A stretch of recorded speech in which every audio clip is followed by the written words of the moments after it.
Hello and welcome back to Lorehammer. I'm one of your hosts, Mark, and joining me today we got the Herald of Nurgle himself. He's been sick all week, prepping for this episode. We got Christian. Hey everybody, I'm every time we do a Nurgle episode I get sick. I gotta stop summoning those demons. Yeah, I'm just trying to get an interview for the show. Yeah, okay. Well, only Malice can actually come into real space, so maybe try focusing on that instead of Nurgle. We might have better luck. But we also got Jordan here. Here's a guy that you can get in real space. Hey, welcome. Hey, how's it going? Oh, so good, man. What's on the old drink list tonight for you to tolerate a conversation with me? So tonight, I'm doing some beer instead. Tonight, doing a Heineken, classic. So casual. Yeah, but I just felt like it was. I can't be too classy tonight because we're doing Nurgle. So yeah. Gotta class it down a little bit. You guys ever have like a Slurpee swamp water before? Yeah. You just mix a bunch of flavors. That's a good Nurgle drink too. I was gonna say Jordan should just have a glass of toilet water or something. Sure. I That works. Quite that bad, but yeah, fair. Okay, maybe just dirty bath water then. Okay, sure. I sell bath water for $10.99 if you're interested. Yeah, I'll get right on that, boys. Good. Well, yeah, we're talking Nurgle this episode, in case you didn't pick that up. But before we get to him and his demons, let's just do some quick housekeeping. I had a riveting success, boys, that I wanted to tell you about on the Discord. A couple weeks ago, I was trying to recruit people, and I didn't know how to get them onto the Discord. I'm like, hey, just click the links in the description below. And then I got the brilliant idea, just read out the link. And then somebody actually typed that in, join the Discord. So I'm going to read it out again. If you're too lazy, click below, go to https://discord.gg/T2NTF4. I read it wrong already. Yeah, I know you're going to send them to the wrong place. Yeah. So wherever that took you, good luck. Click You're on your own link now. below. There's no way that listening to you and transcribing is easier than just clicking a link. I just want to say. Apparently for that one guy it was. Apparently. Yeah. Great. And you can always join the Patreon, join the Imperial Tide, and support the show. You can get an ad-free version of the show for only $2.50 or get the video version for $5. Yeah, and if you are a Patreon, you can also jump in the live chat room during the show. So during these recordings, we have a live chat going with all our Patreon members, and they chime in every now and again, and you'll periodically hear us read out their questions and comments and whatnot. As Mark is doing right now, Purge in the chat says, I heard a Nurgle song on Spotify will be jamming today and working. So and then he says, Embrace the Rot by Endless Tavern. That's the name of the song. It's not a bad song. Not a bad song at all. Mark shared it with me, actually. Yeah. So on top of that, you can also be a calling guest at the end of the show. Those are always included. And of course, you can always join me for some whiskey and Warhammer. Today, as we said earlier, we're doing some beer. But yeah. So supple, so cool. Mm-hmm. Well, this is the second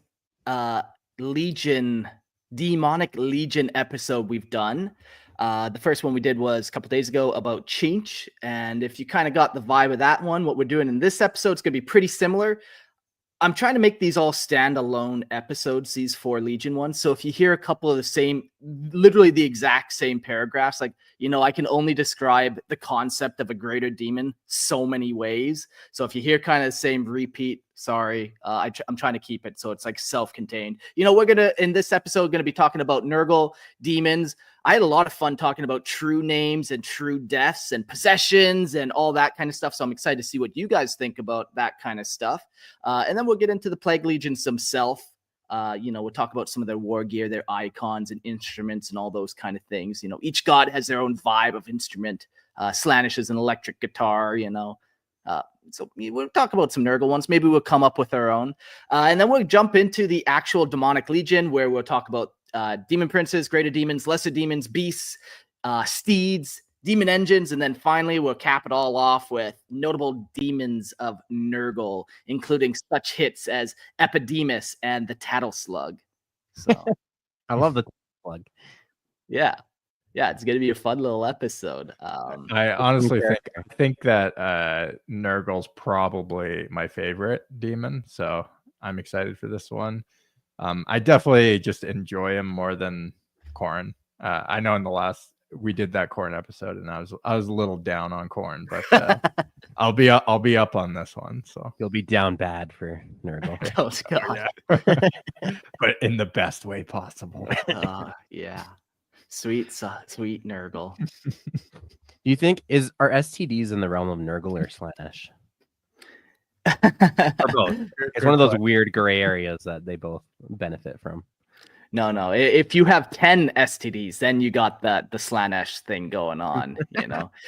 Because but I heard some interesting conversations about people talking about what is the actual line of disease and warp disease. Like, did Nurgle create smallpox, or is that just kind of a natural occurrence and he gets favor from it? You know, and Nurgle's really only creating like the super dangerous shit that's like has a little warp infusion in it. Yeah, like a little more magical plague. Yeah, it's almost like a chicken and egg question. I tend to think those like massive pandemics and whatnot do like feed him, but that's just me. Did he cause them? I think the feed for sure, it definitely feeds them, but did he cause it? Well, I know that's the other question. I don't know if he caused it. I think both could be true. He can possibly cause a pandemic, and in which case it would be called a plandemic. I was gonna make the same joke. Fuck. And demonetized. Or it could just come through spontaneous evolution and then he sort of reaps the benefits. But I think both could be true. Yeah, I think so too. I think I'd tend to agree in that middle ground, not one way or the other, for sure. Yeah, I like when not everything is attributable to the warp or like malign spirits. Like sometimes things just do happen. Yeah. Sometimes you're telling me. Yeah, sometimes. Sometimes you do, yeah. Sometimes you just get cancer. God damn. All right, well, take it away, Christian. Read us. Let's just do a quick little recap on Nurgle himself. Nurgle, the Plague Lord, is the chaos god of disease, decay, and rebirth, embodying the inevitable cycle of life and death. Unlike the cold indifference of mere entropy, Nurgle embraces his followers with the twisted form of love, granting them grotesque blessings of rot and pestilence, while shielding them from pain and despair. His domain, the Garden of Nurgle, is a nightmarish yet strangely vibrant realm filled with bloated, festering flora and swarms of joyous demonkin, spreading his plagues across reality. To his worshippers, Nurgle is a benevolent father, offering resilience in the face of suffering. But to the rest of the galaxy, he is a horror beyond measure, an unstoppable tide of filth and corruption that rots civilizations from within. Yeah. God of decay and rebirth, the cycle. All right, let's get into his demons. Nurgle's demons are grotesque manifestations of his will, formed from the raw essence of disease, decay, and despair. They draw power from the suffering of mortals, feeding on plagues, filth, and the inevitability of death, growing stronger as civilizations rot and bodies succumb to sickness. The most common of these are the plague bearers, one-eyed, pustule-ridden tallymen of the plague god, who ceaselessly count the number of souls claimed by Nurgle's gifts. Swarming around them are the Nurglings, mischievous, boil-covered imps that spread disease with glee. Towering over the battlefield are the beasts of Nurgle, slug-like monstrosities, whose eager, plague-ridden embrace is as lethal as it is affectionate. At the head of Nurgle's legions are the Great Unclean Ones, corpulent, bloated avatars of their god, wielding both immense physical might and devastating sorcery. Each of these demons carries Nurgle's gifts into battle. not with malice, but with the grotesque joy of spreading their masters' endless cycle of decay and renewal. Yeah. Of all the demons, and we'll get to them, I think these guys would be the hardest to battle. Because, they have all the same things other demons have. They have like crazy demonic weapons or whatever. They also can shoot psychic powers and stuff, but then they have that extra element of the plague, where even if you're able to mow down that demon with your bolter, he's still probably infected you with something. Yeah, and they are like tough. It's like killing zombies. Like, how do you kill them exactly, right? Like, you have to destroy their form enough that they stop coming after you. Because, like, yeah, they're not gonna. Pain isn't gonna stop them. If they lose a limb, they don't care. So you have to like utterly destroy them to get rid of them. The answer is fire. You got to use fire. Holy Prometheum, yeah. They're the gift that keeps on giving. So we'll jump to some true names of demons of Nurgle. Though it may wear 100 bloated, pestule-ridden faces in answer to countless blasphemous titles across 1,000 diseased worlds, possessing only one true name, a demonin, like a synonym, but demon version. Yeah. Birthed from the rotting will of the plague god, whispered through the filth-choked currents of the warp. These names are not mere label, but festering conduits of decay woven into the very essence of the demon's existence. Impossible for mortal tongues to utter without inviting a tide of pestilence and corruption. To know a Nurgle demon's true name is to hold dominion over it, a rare and coveted secret that plague priests, blasphemous scholars, and twisted sorcerers will pursue across lifetimes. From with it, they may bind a plague bearer, command a beast of Nurgle, or even chain a great unclean one to their will. Ancient, rotting grimoires, like the tomb of endless maladies, bear such knowledge, their worm-eating pages etched with festering symbols of these accursed names. Yet no matter how many times they are bound, no matter how many times hosts dare to wield their foul power, Nurgle demons remain eternally loyal to their grandfather, their bloated minds ever scheming, their disease-ridden whispers seeping into the hearts of those who think themselves their masters. And then we got some made-up Nurgle demon names I think we should all take a crack at reading. I'll read the first two and we could just kind of carry on. The first one is Gorlos Porkpakas.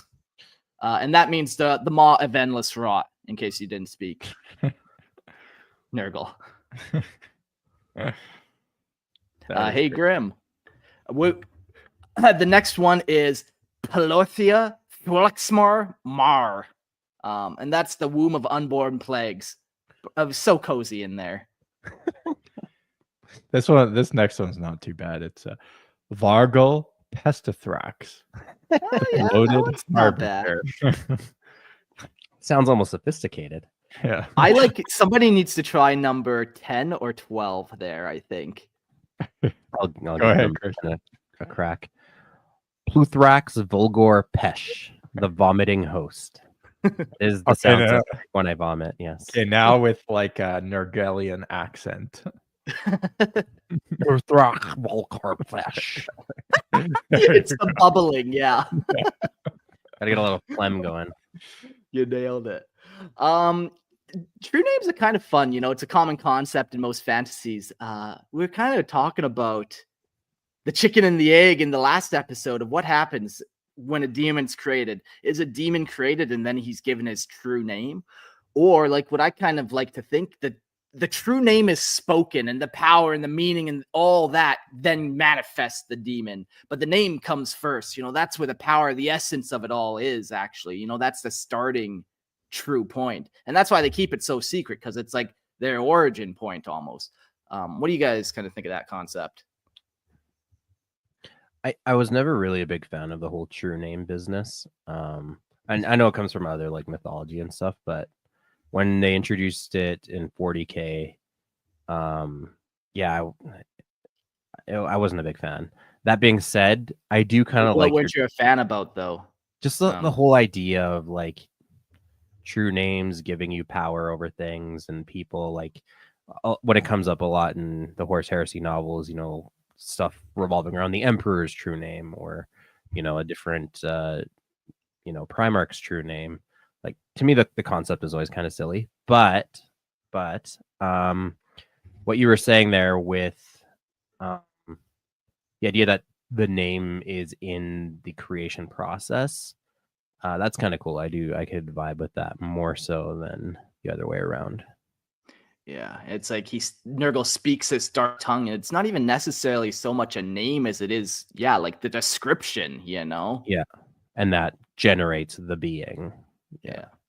And I could see that working not just for Nurgle, but like across the board for any warp entities, right? Like same with the Emperor himself. When he was created, his true name came out, and then like everything that is the Emperor came into fruition too, right? Like, Yeah. his name is the Emperor, by the way.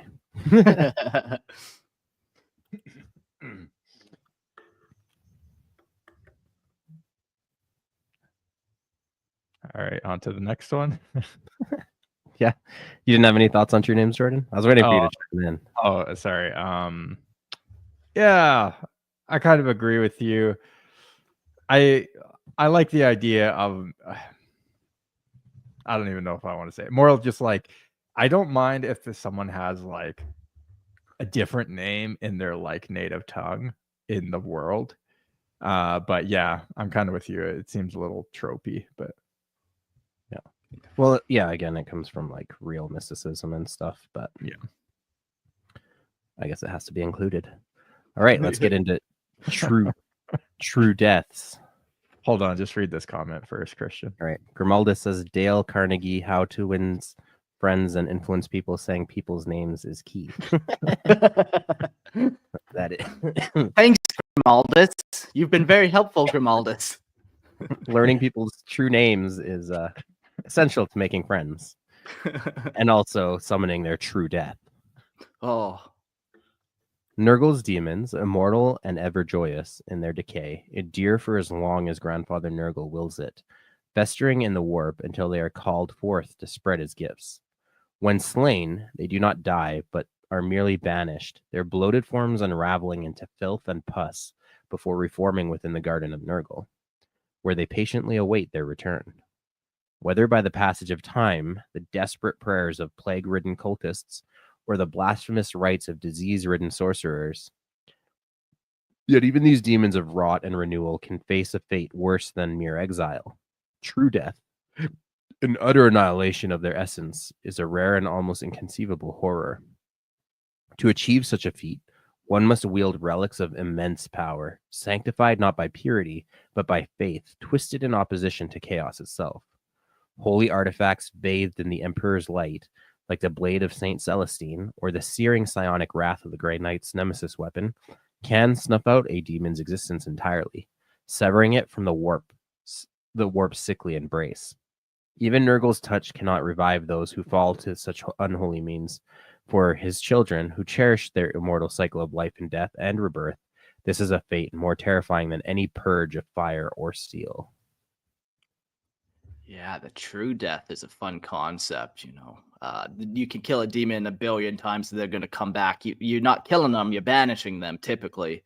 But this true death, you know their name, you use some type of super artifact on them, and you're actually able to get rid of them forever, for good. You eliminate their essence. And then I wonder, like, does that mean like you've actually taken power away from Nurgle himself? And the only way to really defeat the gods is to banish them in this way? Yeah. Yeah. And there's other tools too that can like separate a demon from the warp. It doesn't kill them, but like you have the tesseracts that the Grey Knights use as well that can capture a demon.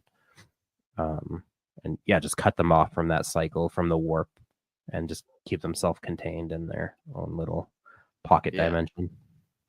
Yeah. Rare devices, but incredibly useful on like big bads. Big bad demons. Yeah, and of course the way to kill each demon, it probably gets more difficult with each type, right? Like giving a true death to a plague bearer or a Nurgling is probably much easier than a great unclean one. Yeah. Yeah, there's some cool kind of like, if ever you're thinking of relics and how to make some cool relics for yourself, demon true death weapons would be kind of fun. And you just like, okay, what holy ritual was done to this to give it this ability? Maybe the emperor wielded it one time in the Great Crusade and then left this weapon on the planet, you know, but his hand residue is enough to make it a holy artifact. Yeah. Or the Emperor's Tears, or Yeah, other, sure. whatever other excretion from the Emperor's corpse that you can come up with. Delightful. All right, let's get into possession. Demons of Nurgle, ever patient and insidious, seek to breach the fragile barrier between the material realm and the warp, not with fire and fury, but with the slow, inescapable creep of disease and decay. Their gifts seep into the minds of mortals like a wasting sickness spreading through dreams, visions, and whispered promises of endurance amid suffering. Psychers are particularly vulnerable to their touch. Their souls will open wounds into which Nurgle's blessings take root. When the will of the host crumbles, the daemon's essence merges with the flesh, and the body bloats and withers in equal measure. Its form sagging and corpulent rot, while unnatural vitality keeps it from collapsing entirely. This is the fate of the plague host, a shambling, pestilent vessel through which the demon spreads its corruption. Each breath an offering of contagion to those nearby. Some mortals, sorry. So that's why you got to brush your teeth. Twice a day. Yeah. Keep those demons out of your mouth. Some mortals, delirious with fevered devotion, welcome possession, believing it a sacred communion with the grandfather Nurgle. Their bodies become breeding grounds for new plagues, skin sloughing off in sheets, while their organs remain inexplicably functional, sustained by the demon's obscene resilience. These hosts, often twisted preachers of plague-ridden warlords, can spread Nurgle's will across entire worlds, turning thriving civilizations into festering corpse paradises, where only the devoted are permitted to endure. Yet, even more monstrous are the mechanical husks infused with Nurgle's essence, the foul engines of decay. Through blasphemous rites and sacrifice of rotting bodies, war machines from dust-choked dreadnoughts to lumbering demon walkers, becoming living plague ships. Their metal shells pulsing with warp-born filth, dripping with necrotic ichor as they advance relentlessly. These grotesque abominations defy logic, spreading disease to both flesh and steel, corrupting it from within until nothing remains but ruin and despair. You know, I feel like it's kind of easy to kind of be on Nurgle, a servant of Nurgle. Like, you literally just sit in your own filth and spread disease. Like, yeah, the best gig ever. And Like, you actually enjoy it too. Yeah. You're happy about it. look at all this filth around me. You're sloshing around in it. We are afraid that Jax might be possessed in the chat because he says, number 1, wake up. Number 2, take a shit. Number 3, get out of bed, which has me worried about the order. But, you know, we'll pray for you, Jax, and your possession may be ended by the end of this show. Or it may be worse, probably, actually, more likely. Probably, yeah. Yeah. Spreading his plague to the rest of us. Yeah, it's interesting doing possession. Like, to think about the different types of demons, like whether you get possessed by a Chinch one or a Nurgle one. But then it's also interesting to think, like, do you get possessed by like a beast of Nurgle? And now you're almost like this weird sloppy puppy dog type humanoid creature that's just rolling around so happy licking things. You know, depending on which demons you get possessed by has weird consequences. I feel like it is definitely like the most creative demon effects, if you will, of like all the demons. You know, like Khorne is just like, oh, a demon possesses you, and you become super warlike. Well, that's okay, super original, but like, Yeah. Always pooping on corn, Jordan. Stop it. But Nurgle, man, Nurgle. This is why you should worship Nurgle. Let me tell you. Man. Have if you I ever watched... if I ever do chaos, I'll probably be doing Nurgle. But Yeah, you want a mouse stomach? We got 2 for you. One on each side. We got 2 stomachs for you too. Yeah, but unfortunately, they're not connected to the mouse. They're connected to your asshole. So, We like to call this reverse eating. yeah, it's filthy. It's wrong. But Nurgle loves it. Disgusting. One thing you mentioned too there about plague ships and stuff. It's really cool how decay and rot, we always think of it in the biological sense, and of course that is a big part of it, but also like the decay of equipment and ships, and like usually when there's metal, it's like rusted and like decayed and dilapidated. Like I like those aesthetics too as part of Nurgle, right? it is cool, yeah. Demons, you can pretty much put them anywhere you want, I guess. I've come to learn. You can put them in a human, you can put them in a weapon, you can put them in a tank, In a ship. you can put them in a ship, you can put them all types of places, really. Let's talk about Nurgle demon weapons, and they are grotesque manifestations of rot and decay, imbued with the boundless filth and pestilence of the plague god. These are not mere implementations of war, but festering relics, each a pulsing with the diseased essence of a bound demon, eager to spread Nurgle's blessings with every strike. Their forms are crude, yet unbreakable. Rusted blades that weep with necrotic slime, maces that burst with clouds of corpse gas, and talons of blackened bone that drip with caustic pus. There's a lot of words here that I'm like, I've read this, but I've never read it out loud, so that's fun for me. Each wound inflicted by these weapons festers, resisting all the attempts at healing as a virulent contagions take root in the flesh and soul alike. Unlike the fickle tools of the other Chaos Gods, a Nurgle demon weapon is a faithful and patient servant, its influence growing with each passing moment as rot inevitably claims all.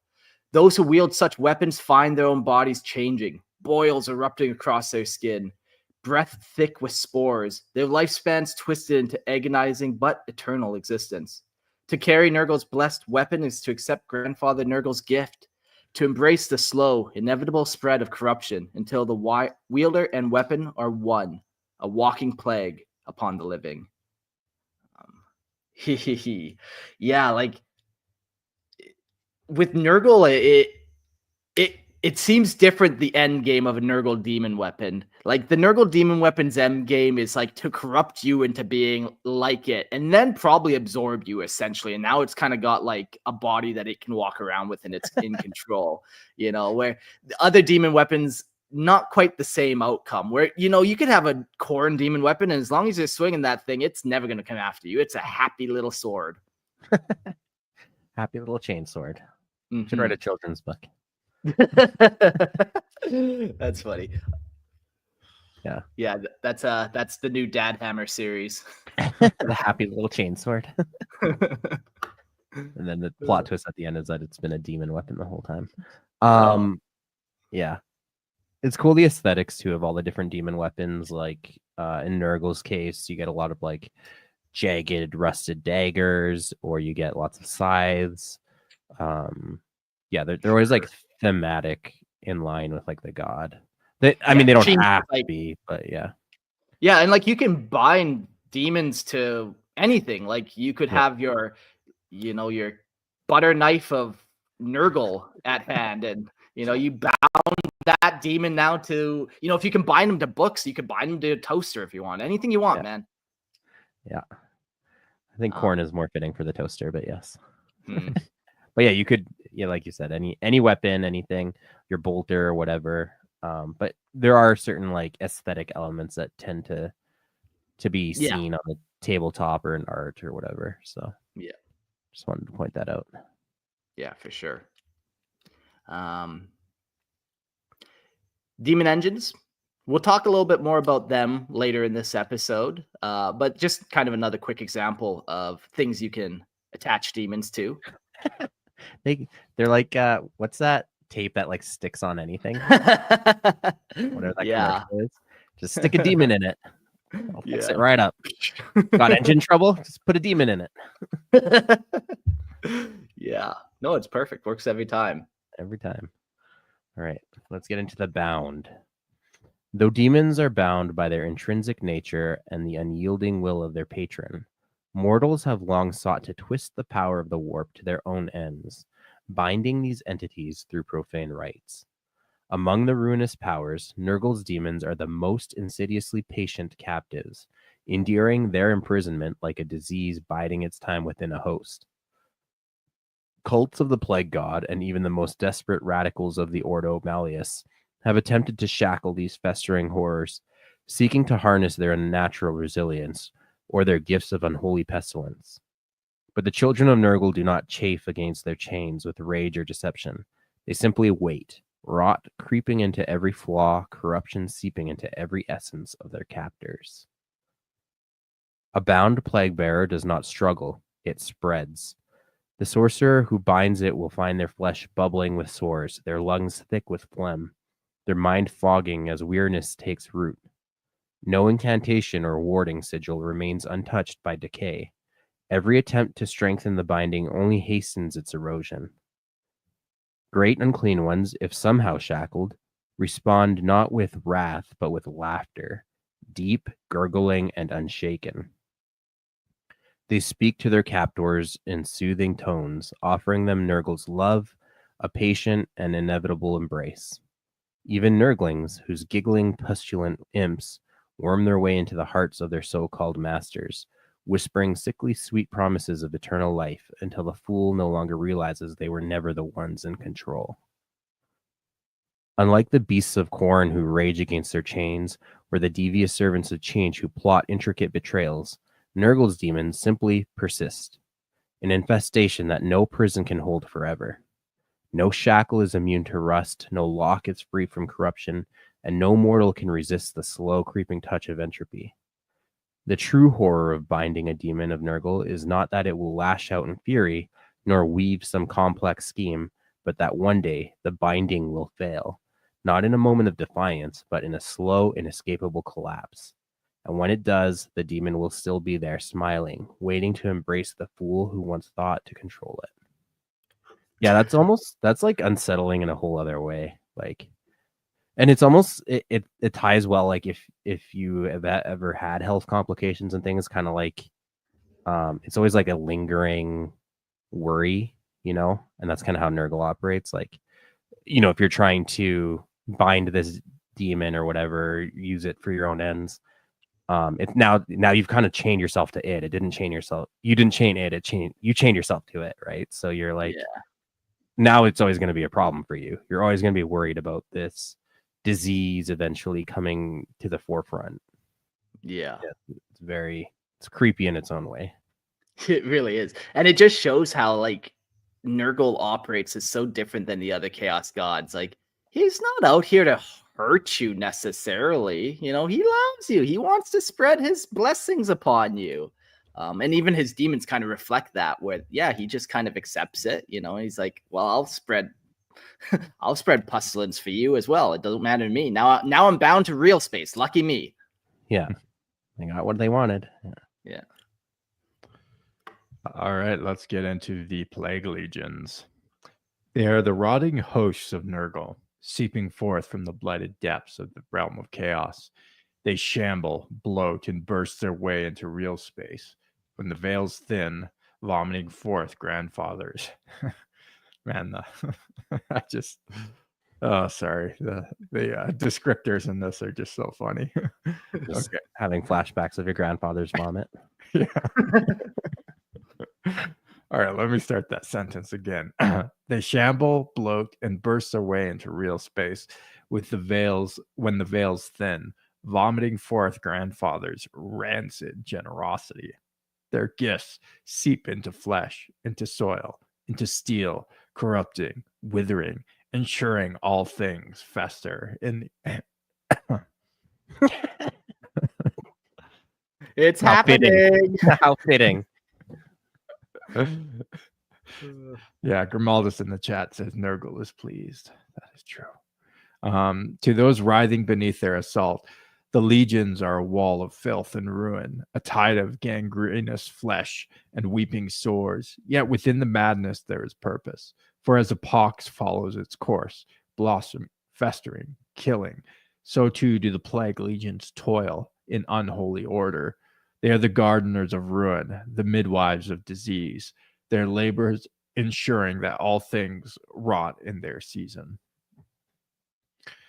They lurch from the land of the Plague Lord, these swollen, suppurating hordes, laughing with wet, choking mirth. Oh my god, Jordan is I'm very visual, so I'm like picturing it as you read it. Yeah, I'm picturing just these like laughing Jabba the Hutts, just like. And the joy of Nurgle spreads into you as you join in the laughter, where you realize you too are doomed. Yeah. Stop writing this, good Mark, okay?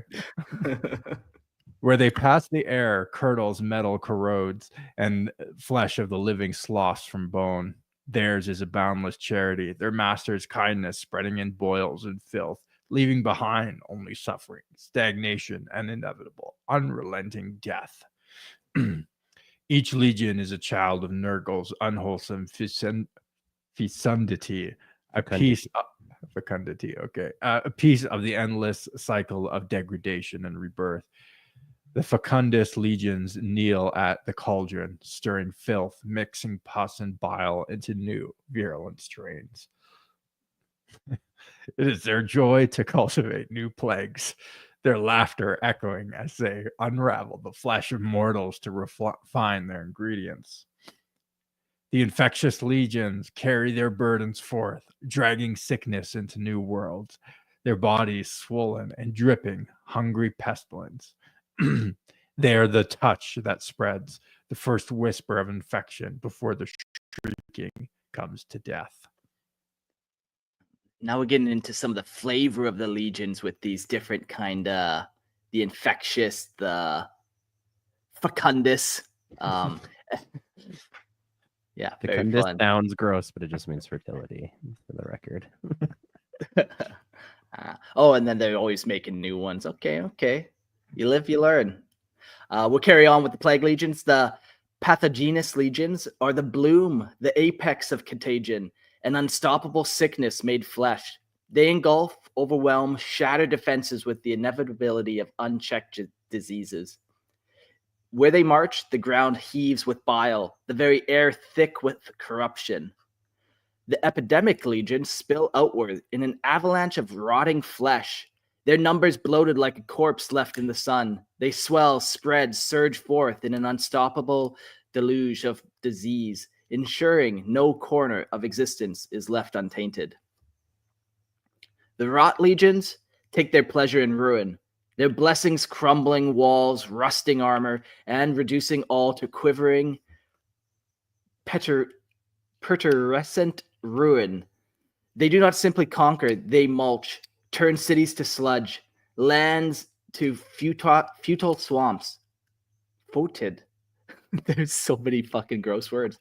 Both to say and to know. So their passage sowing the garden of Nurgle in festering soil. The Morbus Legion are the executioners, the maggot-crowned reapers, the harbingers of stillness. They revel in the collapse, in the final rattling breath of the dying. Their caresses ensuring no flesh is spared from the plague god's embrace. The Noctrotus legions are unyielding, unbreaking, soaking in despair like a sponge in filth.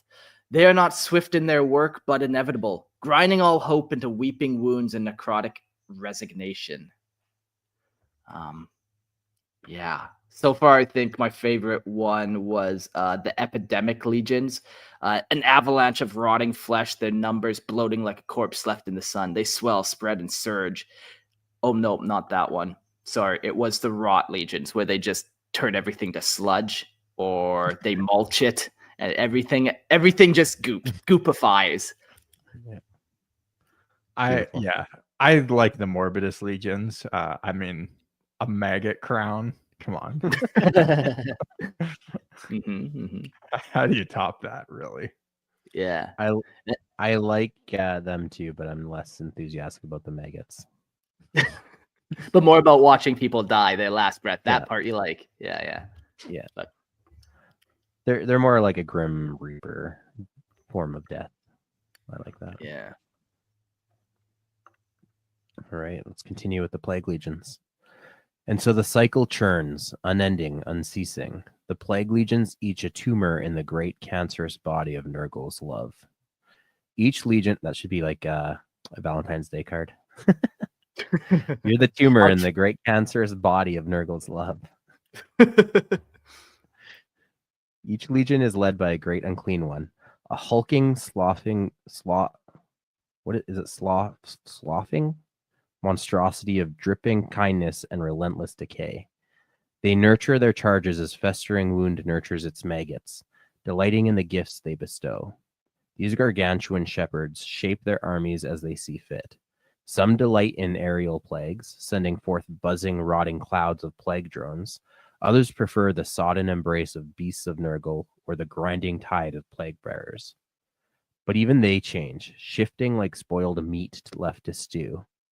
A great unclean one will spend a lifetime swelling the epidemic legions before slouching into the rot legions to wallow in ruin. In time, their flesh will crack, their bellies burst, their limbs slough away, until they wither into the crumbling husks of the necroticus legions. But Nurgle's gifts are ever renewing, and when the cycle ends, their rotting bulk will split apart, birthing them anew to once more mix the cauldron as a master of the Fecundus. Wow. Beautiful. Yeah, that is Below kind of actually very cool how they just cycle through all these. I don't think the other demons kind of do that. Yeah. Which is cool too for you as like a player or something. Like you can take your turn in any one stage. You're not shackled to one form. Now, if you're like a true, like this is the diehard Nurgle players, every game you play a different style and you just repeat this process. So every game you play a different army list that represents that. That would be sick. Yeah. If anyone plays Nurgle, you got to try doing that, and then Yeah. come back to this on how effective that was as a strategy. Below them toil the 7 Talibans of each legion, led by demon princes and bloated heralds, poxbringers, sloppity bile pipers, spoil pox scriveners, each with the title of obscene as their forms. They are the lords of fulsome filth, the almighty bringers of rancid decay, the slop toxic masters of bubbling bubos. They keep the count of poxes spread, of bodies bloated, of worlds consumed. The Talibans swell and burst like boils, their numbers shifting with Nurgle's whims. At their height, they are swollen with countless plague bearers, cackling Nurglings and slithering, slathering beasts of Nurgle, surging forth in a tide of decay. In lean times, they shrink to hardened cores, their filth condensed, their pestilence sharpened, waiting only for the next cycle of plague to come again. For it always does. Always. Bubbling bublios, eh? The Taliban as well. Just clarify Talibandists. But whatever. Tomato, tomato. Tomato, tomato. All right, shall we get into their sickly war gear? This should be fun.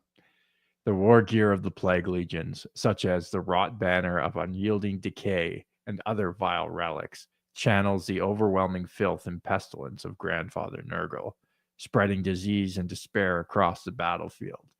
These foul artifacts exude clouds of infectious miasma, wilting crops, rusting armor, and the blackening of the lungs of all who inhale their tainted air.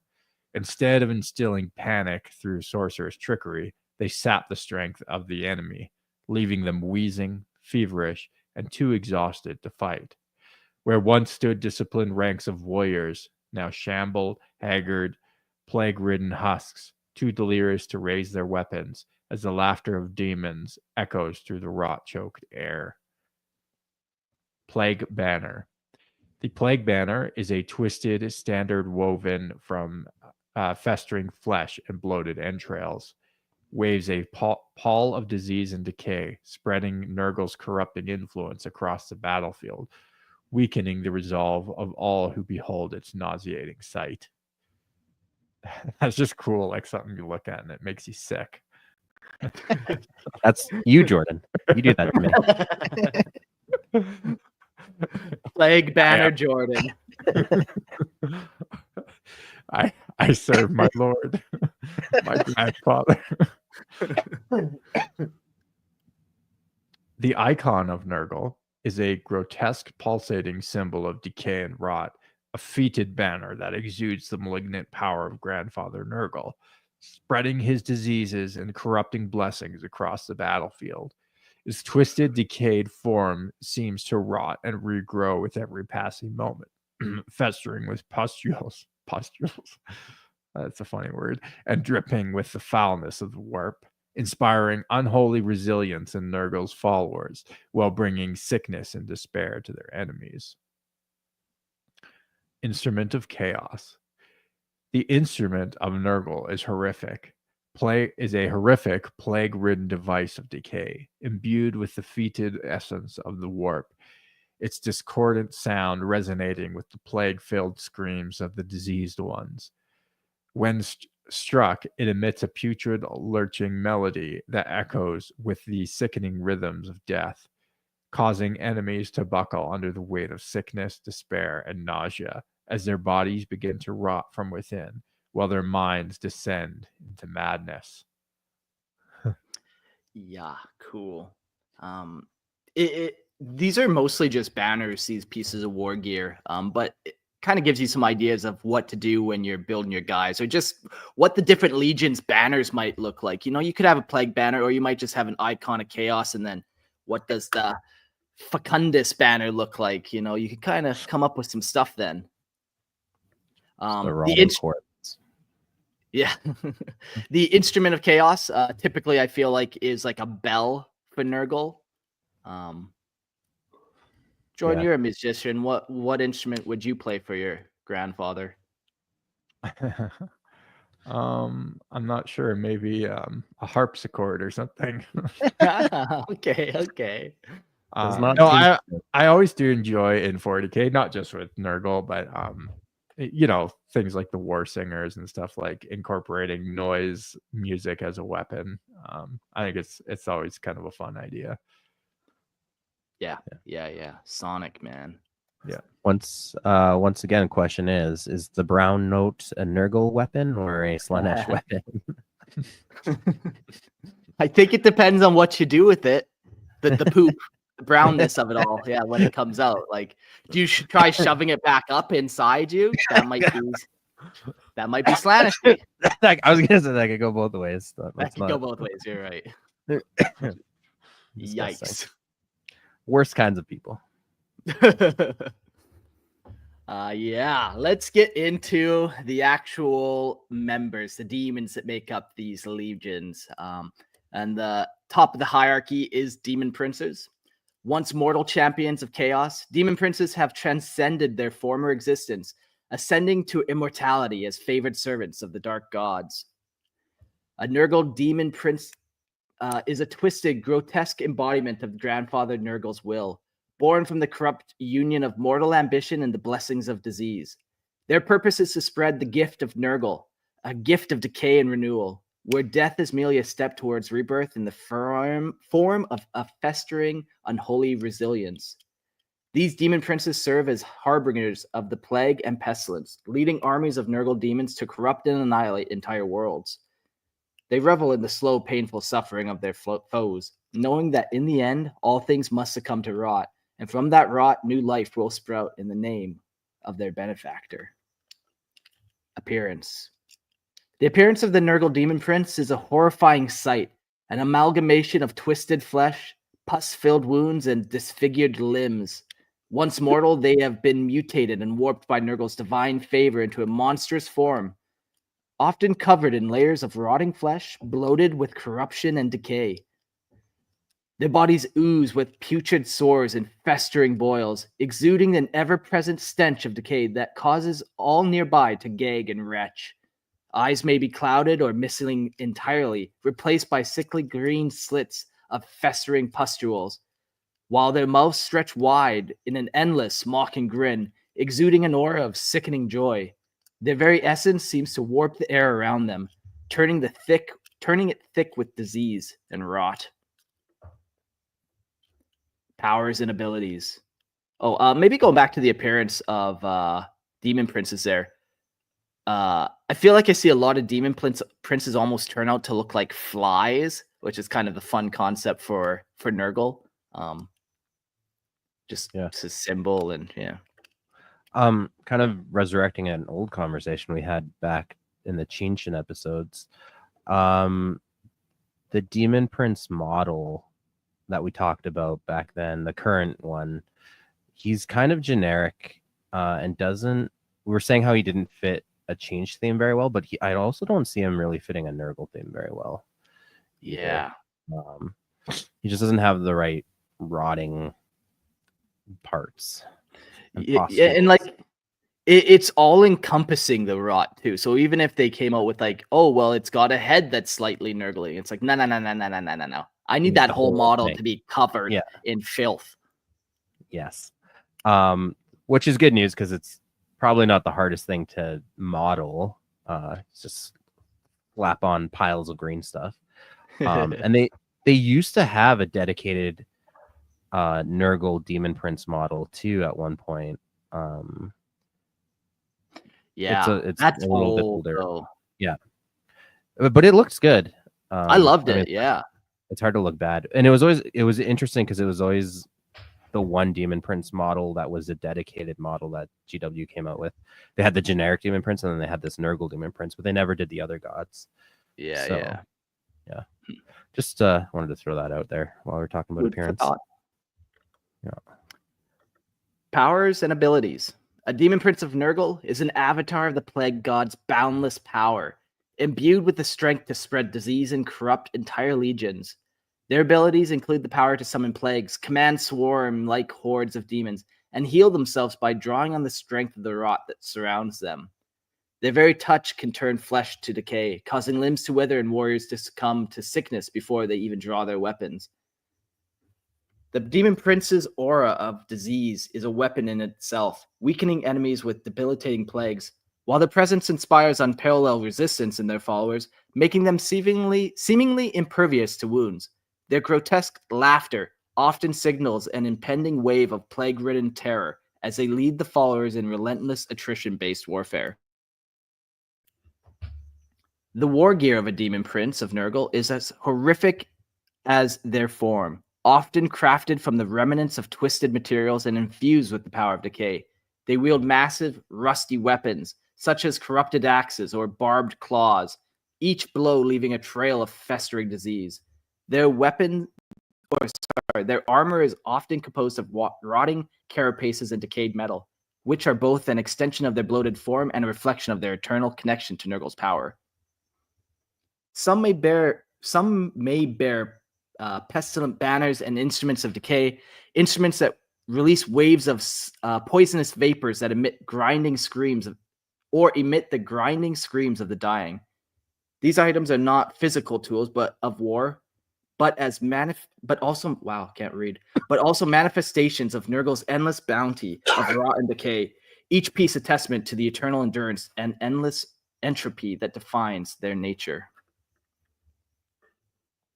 So that's Demon Princes. That's pretty neat. You know, you often don't see other races fall. Like you see humans fall to Demon Princes. That's kind of the stock standard line. But nothing saying that you can't have anything else fall. We mentioned Harud going to Chinch, but Harud could just as easily go to Nurgle. Yeah, they absolutely love being in like a filthy, dark environment. Yeah, and everything around them just breaks down anyways. So like they got that. Yeah. So, turn one of those into a Demon Prince, and that'd be pretty cool. If you haven't seen a picture of a Harud before, definitely go Google it. It's pretty funny. But you describe them so like dangerously, and then like they're pretty funny. They're like swamp Get them. creatures. Like, Yes. Now, I kind of wonder, like if you guys have read like Space Marines encountering any legions of Nurgle, either in codexes or books, how they like respond. Is a Space Marine like well adapted? I know obviously they're like superhumans, but are they well adapted to something like Nurgle, like with their powers? Just a scent that's so overwhelming seeps into your body armor, like where it like forces you to like just start throwing up. Like, I don't know, like that's how I see how they would impact people on the battlefield. Like it would almost be debilitating. I don't know if you guys like how other soldiers on the battlefield respond to this kind of weaponry. I won't say what book this is from because it is in the Horus Heresy, so I don't want to reveal the hand to Jordan here. But yeah, no, there's definitely one part where they're fighting some Nurgle demons, and like, yeah, they the smell leaks into their armor, and they want to vomit and stuff, but since they have the willpower, they usually won't and stuff. Like it's just like pure discipline. Yeah, but it's not that they don't notice it, and it's not that they're not taking like everything inside them not to. It's just like where everyone else would vomit, they're like still. Especially if you're a Space Marine, like vomiting in your helmet. That would yeah. Hyper acid spit. Yeah, could be a problem. I wonder if like orcs fought. Like, can orcs smell? Well, they do have nostrils. Yeah. I feel like they would be more adapted to fighting Nurgle legions, but yeah, that's my thought. I think it's like supernatural, right? Like, yes, a Space Marine can tolerate extremes of like the normal, but when you have like the supernatural element of like this smell is a supernaturally disgusting smell or corrosive element or whatever have you, noxious gas, that it even penetrates through normal defenses or a Space Marine's biology, right? Yeah. But yeah, you will encounter Nurgle soon, Jordan, on your reading quest. So yeah. Good. Yeah. The next category we'll go to is greater demons, and they're colossal manifestations of the Chaos God's will. Greater demons are the most powerful entities within the warp, short of the dark gods themselves. First up, we have the Great Unclean One. The Great Unclean Ones are the bloated and revolting generals of Nurgle's vast and decaying armies, embodying the Plague God's eternal philosophy that life and death are part of a never-ending cycle of renewal through rot. Their purpose is to spread pestilence, disease, and corruption, leading the Nurgle demons in their endless crusade to transform the universe into a festering garden of decay. They are messengers of Nurgle's love, spreading the blessings of disease and affliction to all corners of reality, turning vibrant worlds into decay-ridden husks. A great unclean one's role is not just to fight, but to ensure that all life eventually succumbs to entropy and decay, where even the most stubborn resistance will eventually crumble beneath the weight of Nurgle's endless gifts. A Great Unclean One is a nightmare of repulsive sight, a massive, bloated being covered in layers of decaying, rotting flesh. Their size and form often appear almost Herculean. Though their body is far from healthy, it is swollen with festering boils, wriggling maggots, and open sores that pulse with thick greenish pus. Their face is a grinning mask of decay, often covered in flaps of rotting skin, eyes barely visible or replaced by gaping holes, with some wearing a constant, unsettling smile, as if mockingly content with their corrupting presence. The stench of death and decay clings to them, and their bodies are swarmed by insects and other plagues, serving as their eternal companions. Their movements are sluggish yet unnervingly purposeful, and they leave behind a trail of rot and filth, making the very air around them a suffocating miasma of death. Their powers and abilities. The powers of the Great Unclean One are vast and centered on decay, disease, and entropy. They are capable of summoning plagues that warp reality itself, causing entire regions to become breeding grounds for infection, twisting the land with illness and decay. Their immense size makes them nigh invulnerable to many forms of attack, as their infected flesh regenerates quickly and is nearly impervious to harm. Their aura of pestilence weakens and sickens enemies within their vicinity, causing them to succumb to nausea, rot, and decay before even engaging in battle. With their mighty and festering weapons, such as plague swords or blighted maces, they can strike down enemies with a single blow, leaving behind a cloud of noxious gas that poisons the wounded. In battle, they are not simply powerful opponents, but catalysts of destruction, turning the battlefield into a horrific realm where their enemies slowly degrade into lifeless husks, their vitality drained by the touch of the Great Unclean One. The Great Unclean One's war gear is a grotesque reflection of their bloated and decaying form, with every item an extension of Nurgle's blessing of rot. They wield massive plague-infused weapons, such as enormous bladed swords, maces, or plague toads, each struck with the decay-inducing power that inflicts far more than just physical damage. These weapons are often adorned with the very fungus and rot that the Great Unclean One spreads, sometimes wielding maggot-filled sacks or giant pustules with their strikes, releasing clouds of deadly spores and noxious fumes. Their armor is usually a patchwork of rotting flesh and decayed plating, further enhancing their defense and rendering them resistant to harm. Additionally, they may carry icons or banners of Nurgle, symbolic representations of their master's glory, which serve to bolster their own forces and send waves of blighted joy to those who fight for the Plague God. These items are not merely tools of war, but physical manifestations of Nurgle's eternal, unyielding rot, spreading suffering wherever they are wielded. Yeah.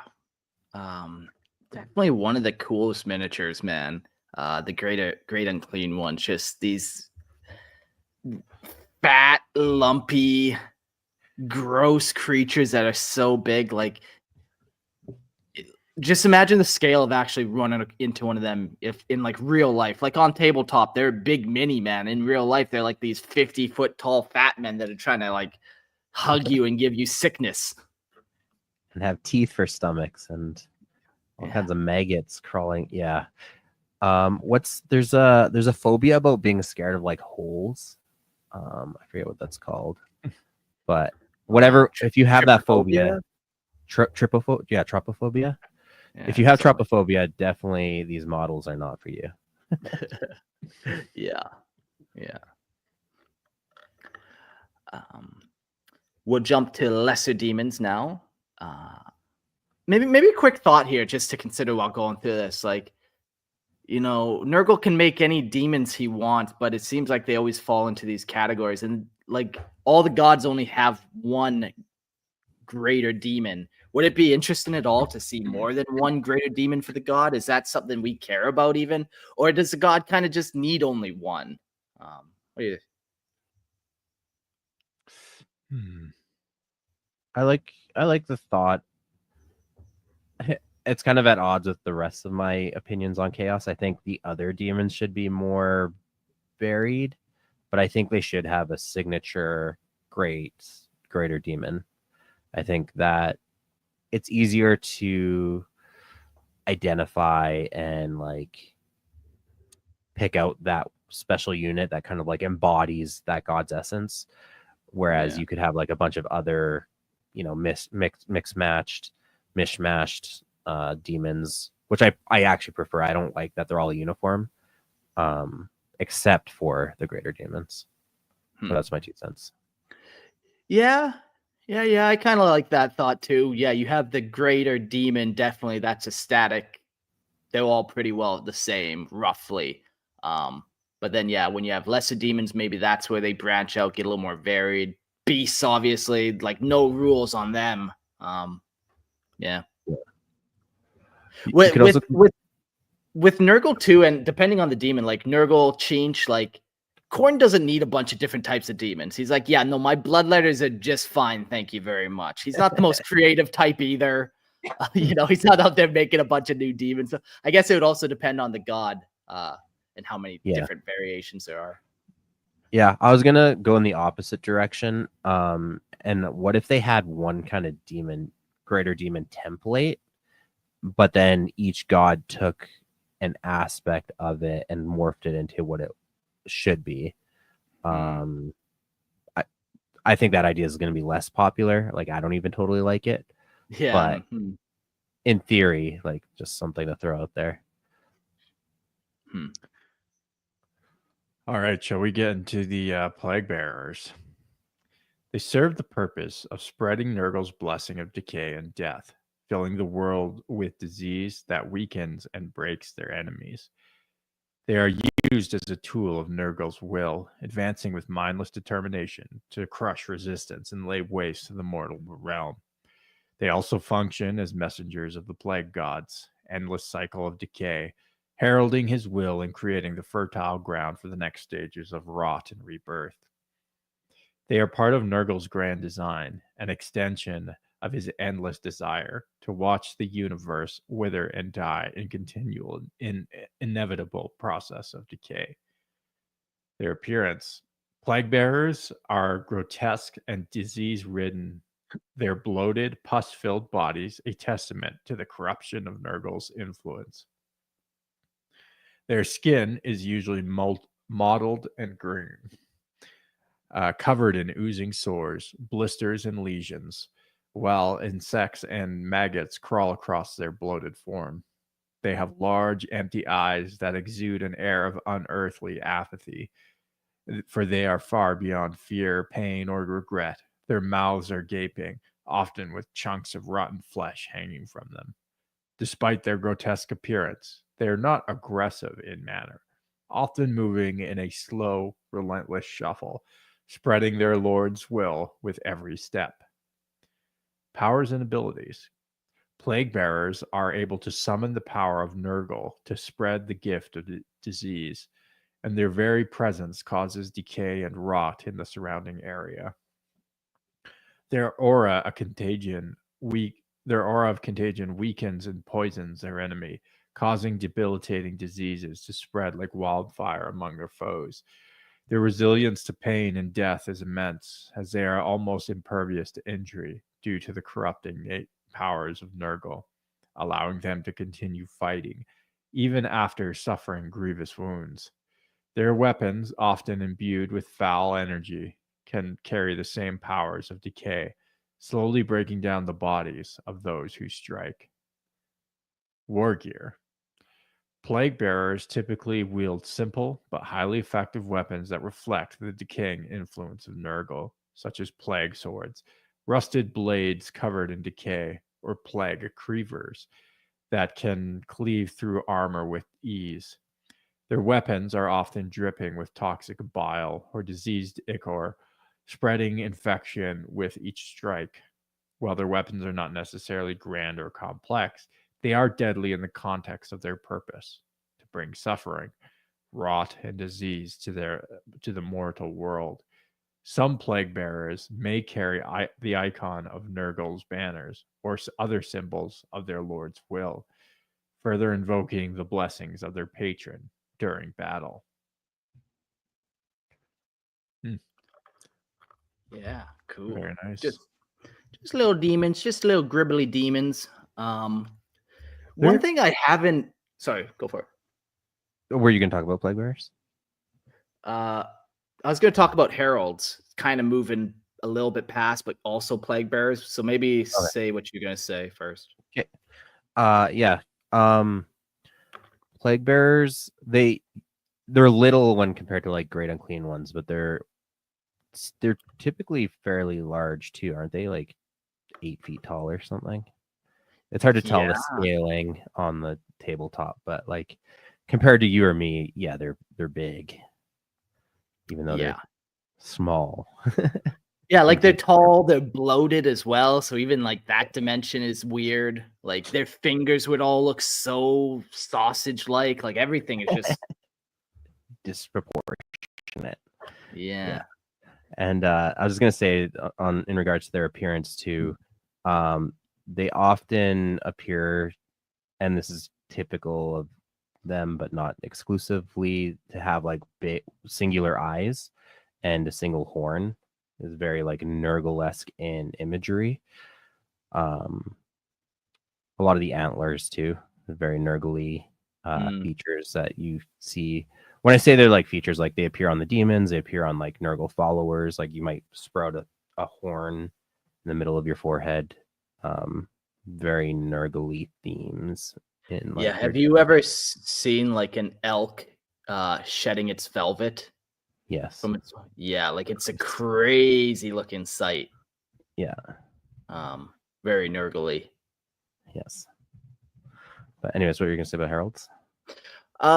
We haven't mentioned heralds at all in any of these god episodes that we've done. Heralds are heralds of the gods. A herald, you can't use the definition when describing it. No, they proclaim their god's coming.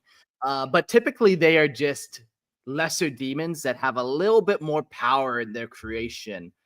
They probably won't look any different, but they might be given some type of unique relic. They might be slightly faster if they're for Slaanesh, slightly more pestilent if they're Nurgles.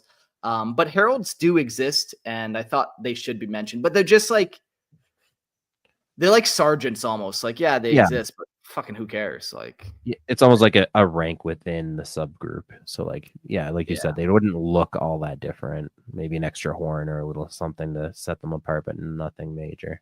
Yeah. But yeah, just so people know, there is, that does exist. That is a category. And all those Herald fans don't hate mail you later and say you didn't bring them up. You didn't bring Because them up. I would. I would. You're the guy who's doing it. No. All right, we got Nurglings next. Their purpose: Nurglings serve Nurgle by embodying the lighter, more chaotic side of the Plague God's power. While larger forces like Plague Bearers bring slow and inevitable decay, Nurglings represent the infectious spread of disease in all its chaotic, unpredictable glory. Their primary purpose is to distract, harass, and sow confusion among their enemies, often swarming over soldiers, crawling into their wounds. A cough. I hate that. Get out of there! And causing a sense of constant unease. They also act as messengers or servants to the large Nurgle forces, carrying out smaller tasks or furthering the spread of rot and pestilence. The presence of Nurglings is often a precursor to the larger waves of the plague, marking the beginning of suffering in the region. Appearance: Nurglings are tiny, plump demons, resembling children that have been twisted by the powers of decay. Their bodies are bloated and bulbous, covered in boils, festering sores, and pustules that secrete rancid fluids. They have a wide, unsettling grins, showing off rows of jagged teeth and rotting teeth. Their small size makes them appear almost harmless at first glance, but their ragged, molten green-brown skin and their insect-like eyes give them an unsettling presence.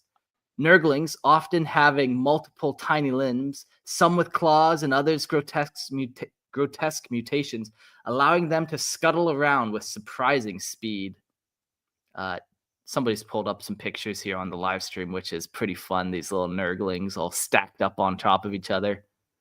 Disgusting in the best kind of way. Yeah. They literally look like Great Unclean Ones that have been shrunk down. Like they have the same kind of proportions and like body structure. Yeah. Powers and ability.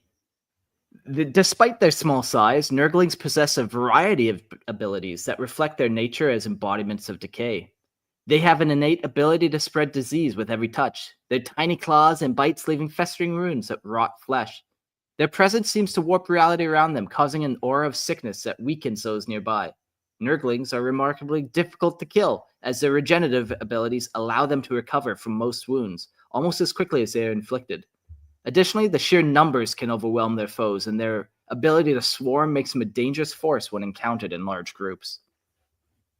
War gear. Nurglings generally do not carry complex war gear like other Nurgle demons. Instead, they are armed with simple, crude weapons such as rusted knives, sharp claws, or their own ability to bite and claw at enemies. Some may carry small makeshift tools or implements that suit their nature. Implements, such as tools for spreading disease or carrying sickening spores. However, their true weapon is their overwhelming numbers and their ability to spread plague and rot wherever they go, infecting their enemies with the very touch of decay. Their tiny size allows them to crawl into places that larger creatures cannot, often using surprise and sheer persistence as their primary means of attacks. Yeah, fucking gross. I don't like talking about them crawling into places. I don't like it. They're in your vents. They're I love under your it. floorboards. Yeah. They the models too, they're often depicted like you'll find them like everywhere on a Nurgle army. Like you'll have little ones like, and they're usually like mischievous and kind of like funny, like doing funny things. Like they'll be hanging off of things. Like you could have a plague marine, and then you'll have a little Nurgling companion, running off with an item of some kind. Yeah. They're just liberally spread around the army, which is always a fun little look for the Nurgling game. Spot the Nurgling.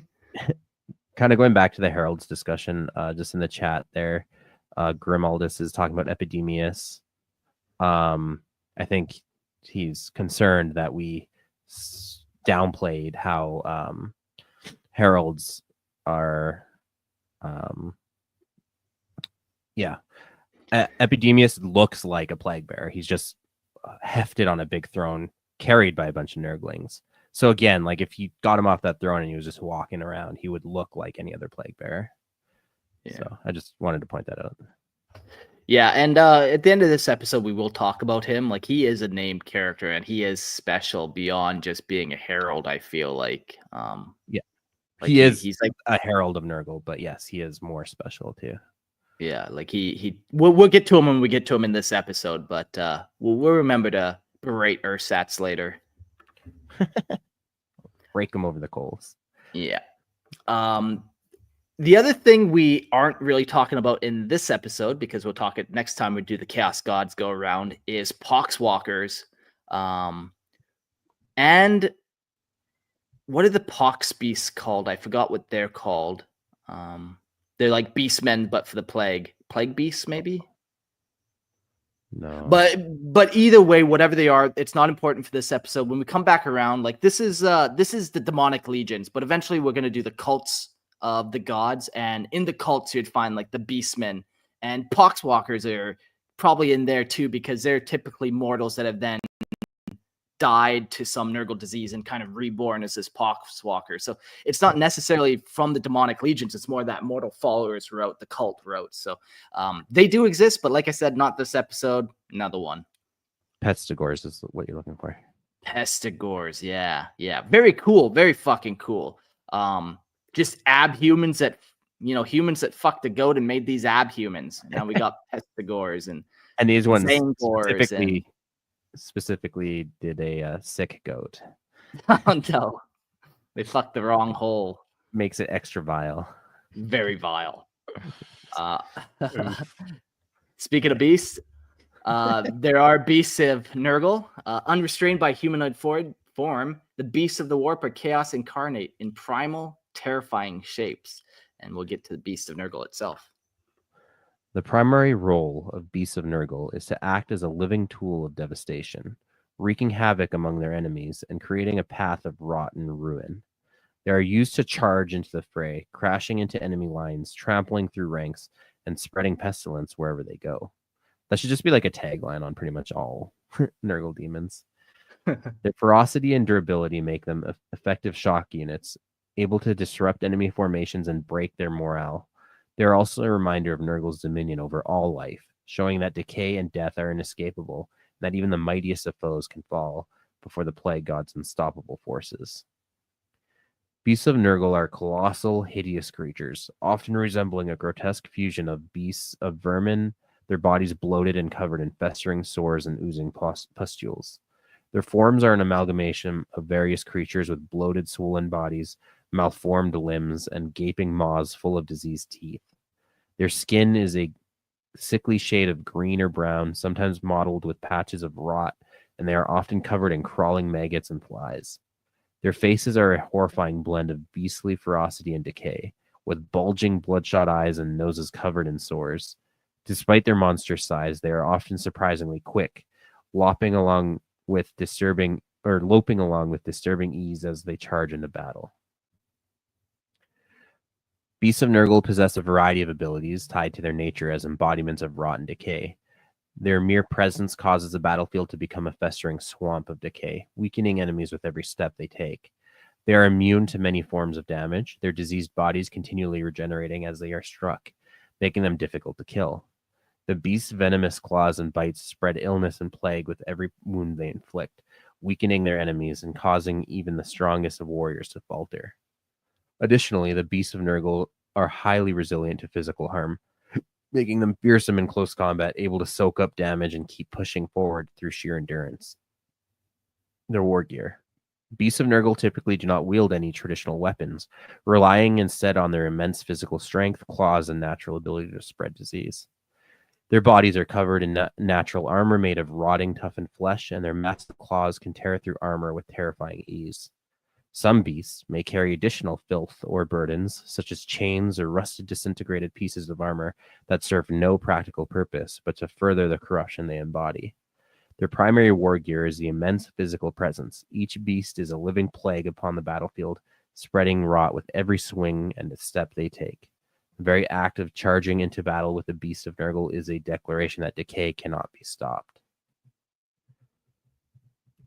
Gross. I've heard them like described like puppy dogs almost, like if they're not trying to, like even if they are trying to hurt you, they're still coming at you all floppy and wiggly and like trying to lick you and shit. Happy to spread their plague to you. Yeah. And then they might just accidentally crush you under their enormous weight. Yeah, they were trying to hug you, but they just crushed you. It's hard to describe what they look like. They're just like a gelatinous slug. I don't even know what words to use. Fecundus comes to mind. All right, should we get into the rot flies? The purpose of the rot flies is to spread Nurgle's pestilence, sowing disease and decay across the battlefield. With their ability to fly over enemy lines, they act as mobile vectors of disease, delivering Nurgle's rot to the living. They are often ridden by plague bearers, who guide them into the heart of enemy forces, spreading corruption with every swoop and dive. These flies not only serve as a symbol of Nurgle's endless decay, but also as the means of overwhelming enemies through the sheer terror of the airborne plague, infecting and demoralizing their foes from above. The appearance.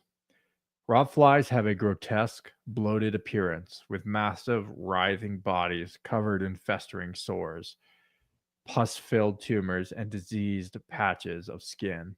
Their wings are ragged and torn, leaking viscous, foul-smelling fluid as they beat to keep the creatures aloft.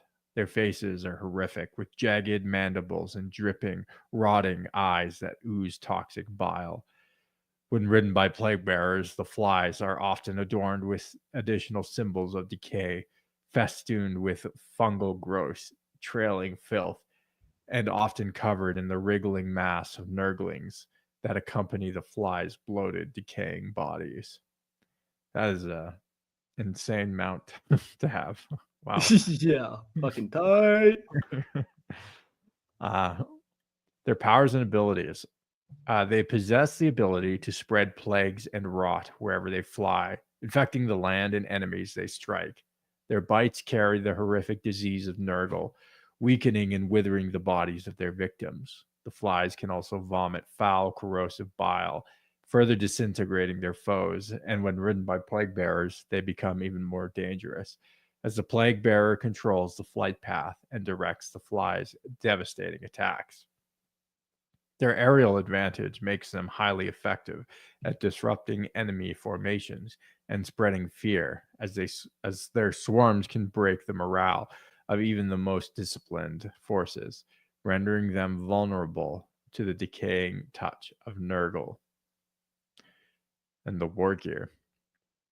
While rotflies do not wield traditional weapons, they are imbued with the corruptive power of Nurgle itself. Their bodies are living vessels of pestilence, spreading disease wherever they fly, and they often vomit toxic bile or exhale clouds of toxic spores to infect enemy units.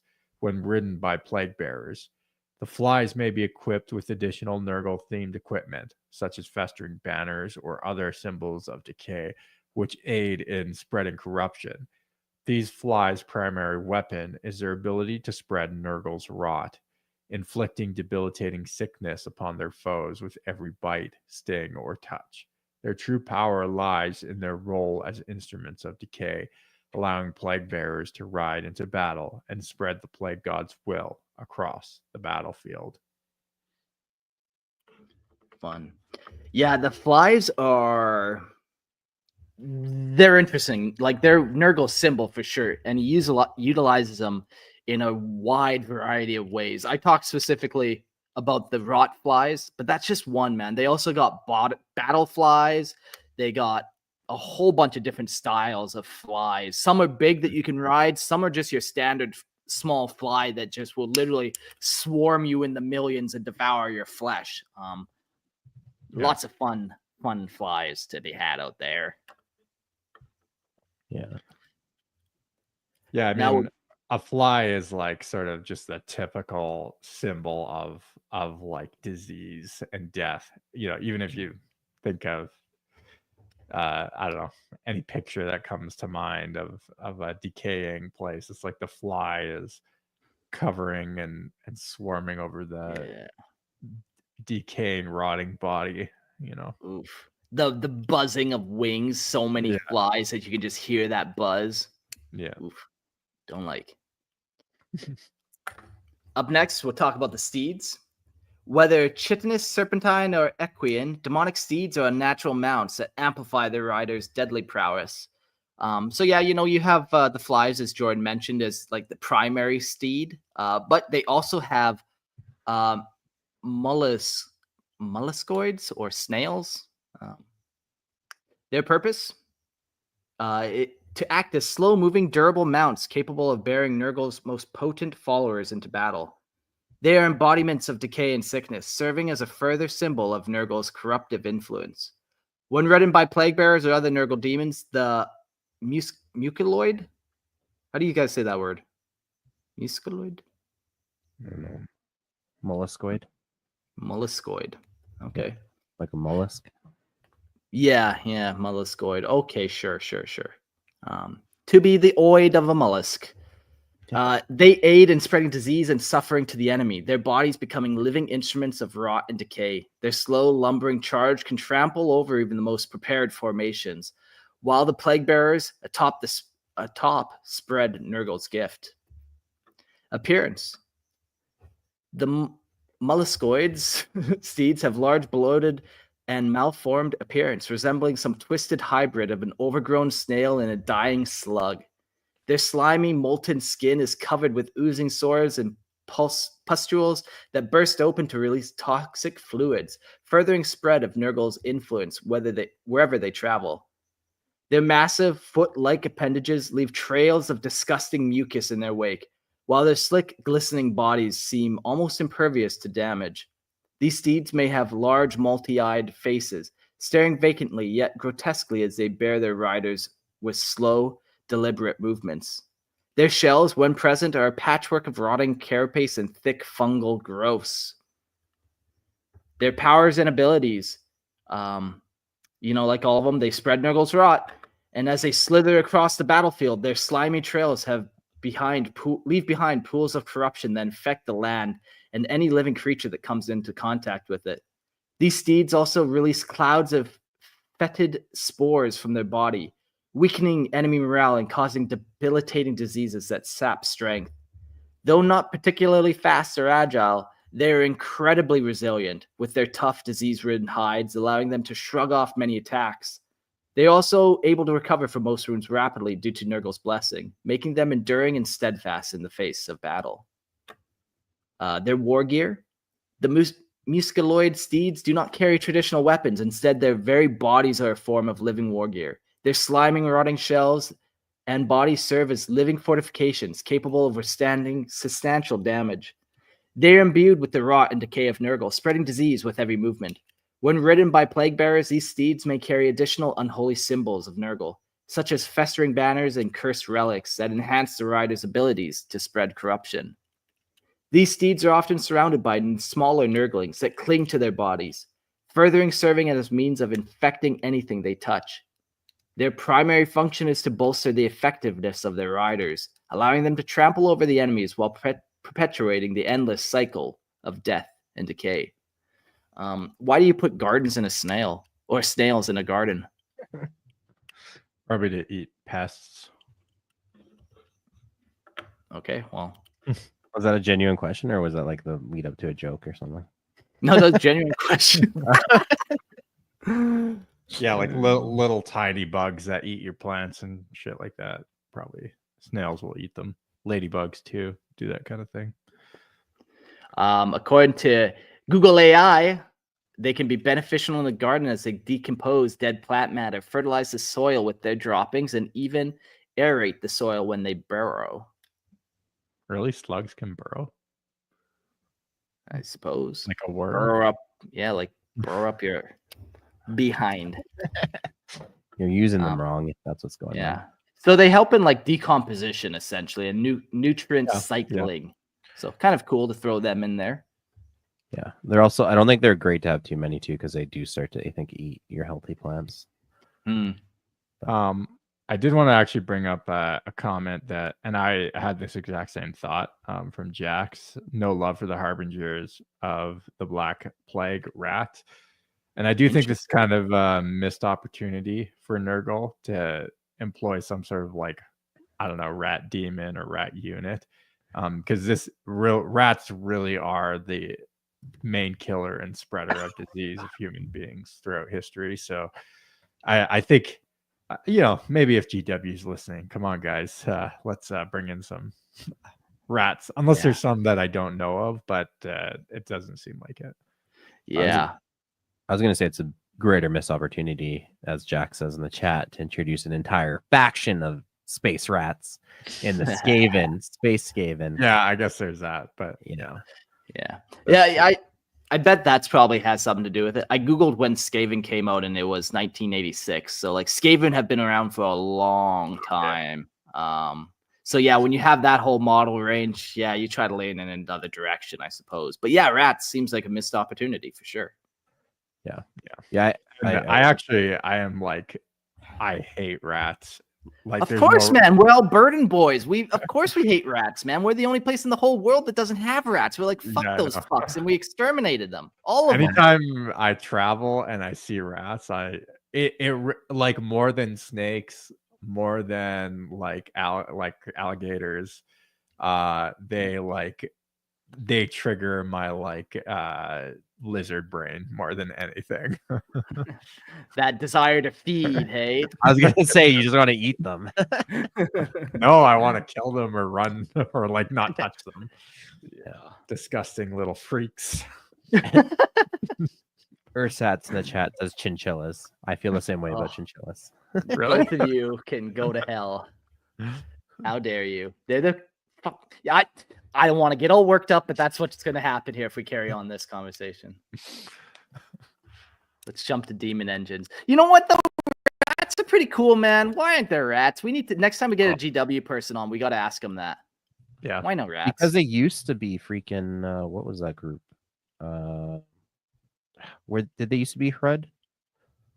I think there was a vague picture of a Hrud once where it looked totally like a rat man with like a cloak. Oh, really? Obscuring his features. So like it seems like it was always kind of in the background, at least in early 40K, and then the concept just kind of died away.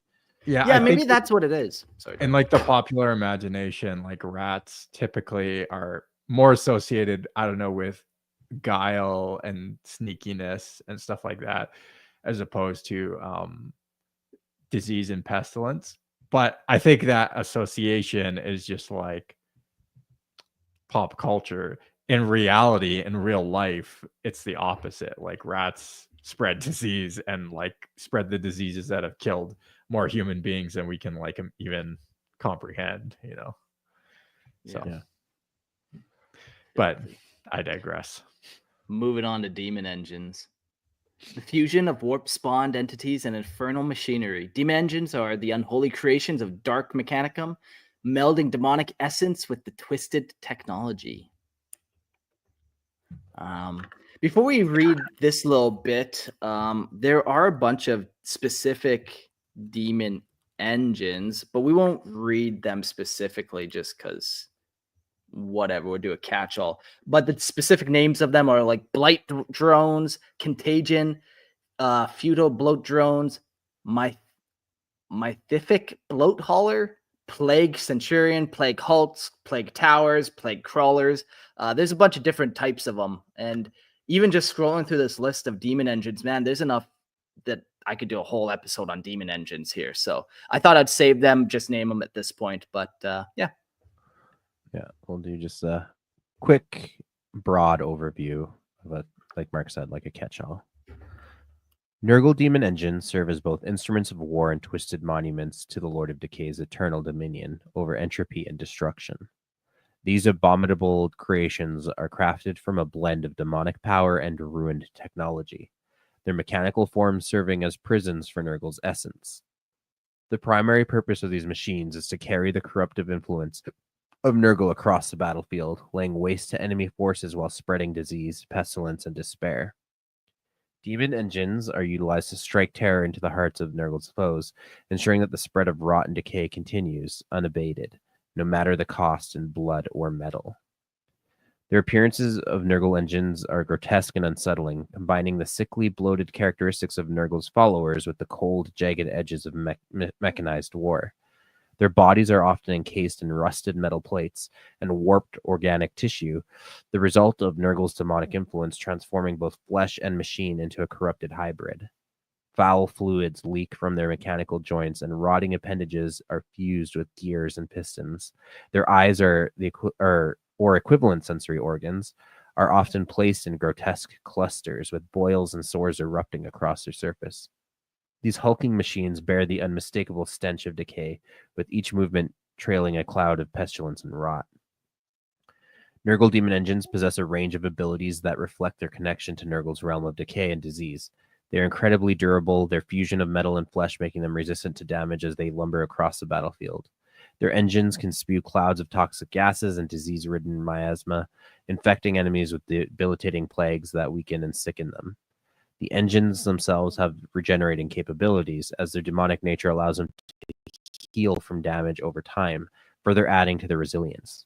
Their mechanical weapons are often powered by the corruptive energies of the warp, unleashing devastating blasts or torrents of rusting metal that tear through enemy ranks. Even when destroyed, Nurgle engines often explode in a violent eruption of pestilence, infecting nearby enemies with their final act of corruption. The war gear of Nurgle demon engines typically consist of weapons that reflect the overwhelming filth and decay that Nurgle embodies. These weapons range from massive rusted guns and flamers to chainsaws and plague spewers that release torrents of acid or pus-filled globules. Many demon engines are also equipped with heavy armor plates formed with twisted, corrupted metal, further enhancing their ability to withstand enemy fire. Some even bear the plague banner, the symbol of Nurgle's corruption. These engines are often accompanied by the sickly, squirming masses of Nurglings who can swarm over the battlefield, spreading pestilence and chaos. All Nurgle demon engines are imbued with the semblance of their patron god's strength, making them unstoppable forces of destruction and rot. Yeah. So think of like machine and flesh fused together. Yeah, it's actually like conceptually very cool, I think. Unique too. Like it's not just like a pure flesh thing or like a biological thing like you would think, like, I don't know, the Tyranids or something. It's like also mechanical as well, and it's somehow through ungodly warp powers has been infused with, you know, biological and machines. It's I dig the concept. It's fun to think about switching out parts. Like pistons are easy to think about switching out with just muscles, or like cogs and machines. Like, what do you switch those out for fleshy bits? Like, yeah, you know, maybe all the steel beams, that's like the bone, and those remain, but almost everything else gets all fleshy and gross and corrupted. Tubes are like intestines, and Yeah. Yeah, they're the models too. Like I think Nurgle has the coolest demon engines. Mark yeah. rattled off a bunch, but listeners should definitely go look at them from that list. They're very cool. Is there a specific one that you like, or just kind of Yeah. your class? I like the bloat drones a lot. Their Oh, yeah, design, sure. yeah, they're very cool looking. And there's a couple of varieties of bloat drone too. I don't know what they're like. Are they complete? My thought was always that they corrupted some kind of existing technology. So I was kind of like trying to imagine what it looked like uncorrupted. But I think think I'm that's wrong. true for the. I don't know, man. Like I remember playing Space Marine 1, and when you finally get to the main warehouse with the Emperor class Titan, we'll call it. I don't remember what it was, but you actually battle some of the non-corrupted bloat drones in there. Do you? Okay, I totally forgot about that. Okay, because Yeah. I was curious about what they are when they're not demon engines. I'll Google for you here. Yeah. Because Yeah, they even have a mini in 40K. Yeah, no, I Or know. maybe I 30K. have a couple. Of I the don't know how they- non-corrupted kind? No, of the corrupted bloat drones. Don't ask Ah. me why or how I got them, but I have them. All right. For And I those just, like, watching, I'm pulling up excited to my build them. screen now. So you can see this guy here that I've pulled up is a non-corrupted bloat drone. There's a good Okay. example. They're called the Tegmahata drone. Tegmahata? Whatever. Are they sold as a model or is that someone's custom job? No, they're sold as models in like the Oh man, like how Forge. have I- You got to go to Forge World, I believe, to get them. Like they're not GW plastic; they're resin. It's too rich for my blood. That's why I haven't. Yeah. Cool. In any case, yeah, it's my personal favorite. All right, let's get into some other notable demons in Nurgle.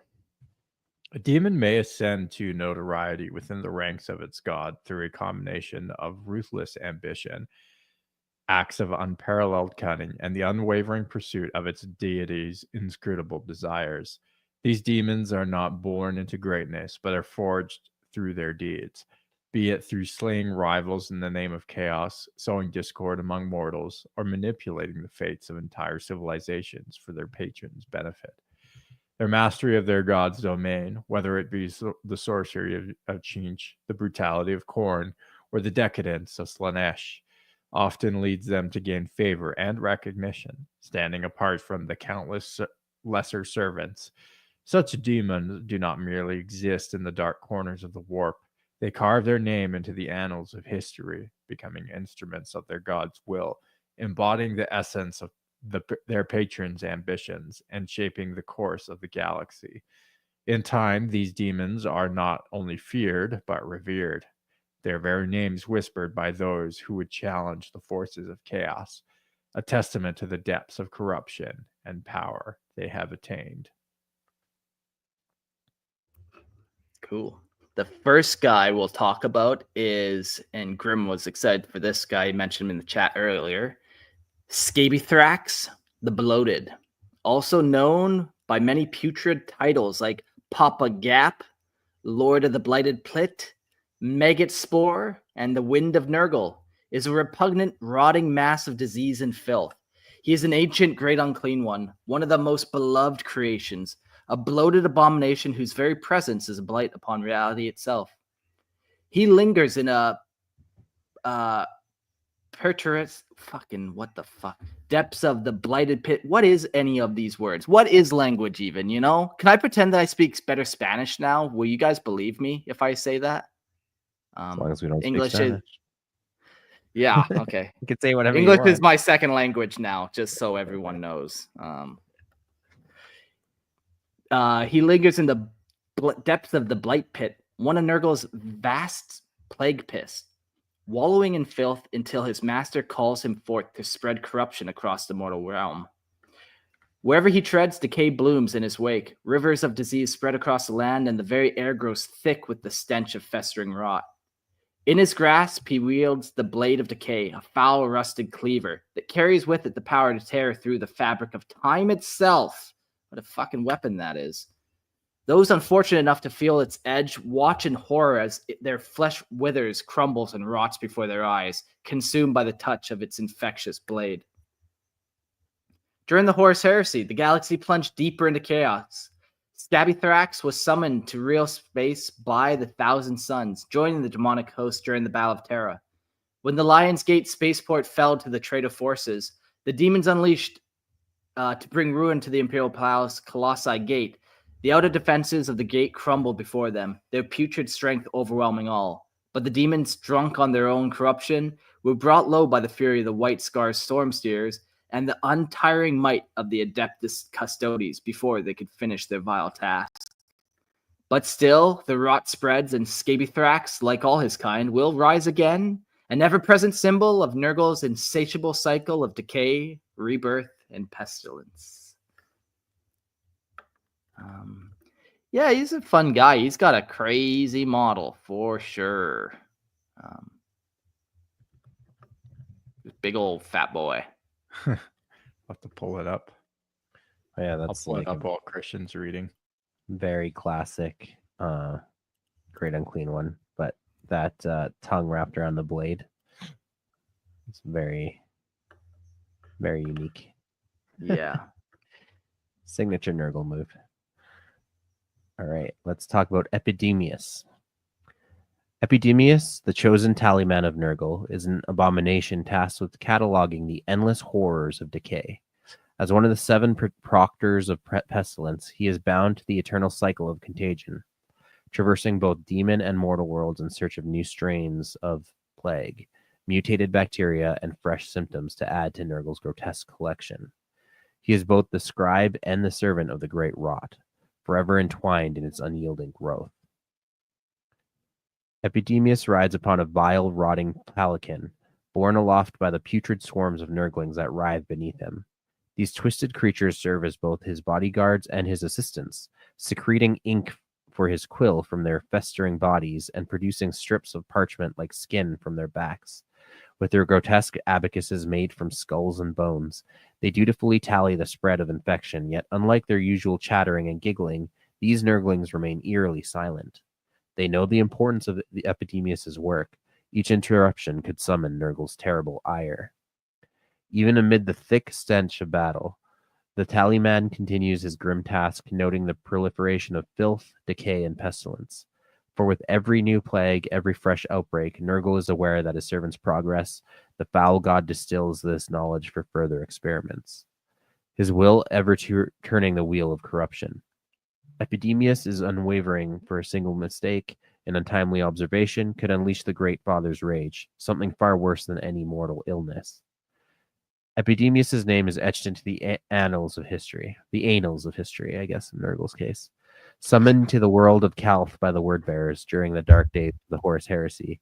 Even then, amidst the warp-infested chaos of war, his tallying continued, an unbroken cycle of pestilence, never-ending and unyielding. Yeah, so we mentioned him earlier. He's the one that I mentioned that he is the Herald of Nurgle, but he looks like a plague bearer, but because he's carried on this pelican by all these Nurglings, like his model obviously is bigger and obviously more pronounced on the tabletop, so you can tell them apart. But yeah, he's more than just like the amped up herald, you know. He's the tally man. Task. Yeah. Yes. Keeping watch over all the various plagues and observations. Yo, I'm just learning from the chat here to derail this episode for a quick second. Forge World's gone. Yeah, they combined it with the regular GW store. Okay, so you can still buy Forge World stuff. It's just not on the website. Yeah, they like dropped a lot of stuff. So there's like the odd thing that they call like I think expert model with all the resin stuff. Interesting. But yeah, as a company or subgroup or whatever they used to be, they are gone.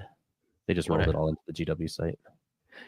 That kind of makes sense for sure. But also like it was cool that Forge World was doing its own thing, man, and they were just pumping out minis and doing their thing. And now I feel like that's not quite what's going to happen. Yeah, but it also turned into the mainstreaming and classification of a lot. That's why GW is doing like the Solar Auxilla and the Horse Heresy as like plastic sets. Okay. They've gone. Yeah, and even the Kriegsman, they did that recently. Yeah, exactly. So did Games Workshop buy?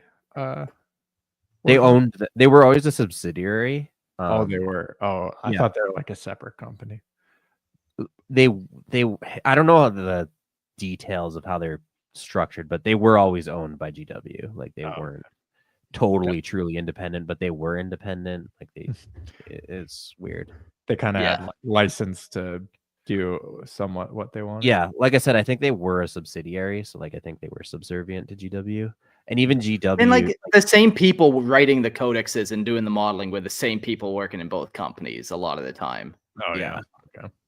Yeah. Fair so enough. Again, I don't know exactly how like on a corporate level they were actually structured, but I know they were distinct but also pretty much the same. Yeah. All right. Shall we get into the Horticulus Slimuck? Just what I think when I say that word. Lip slack. Yeah.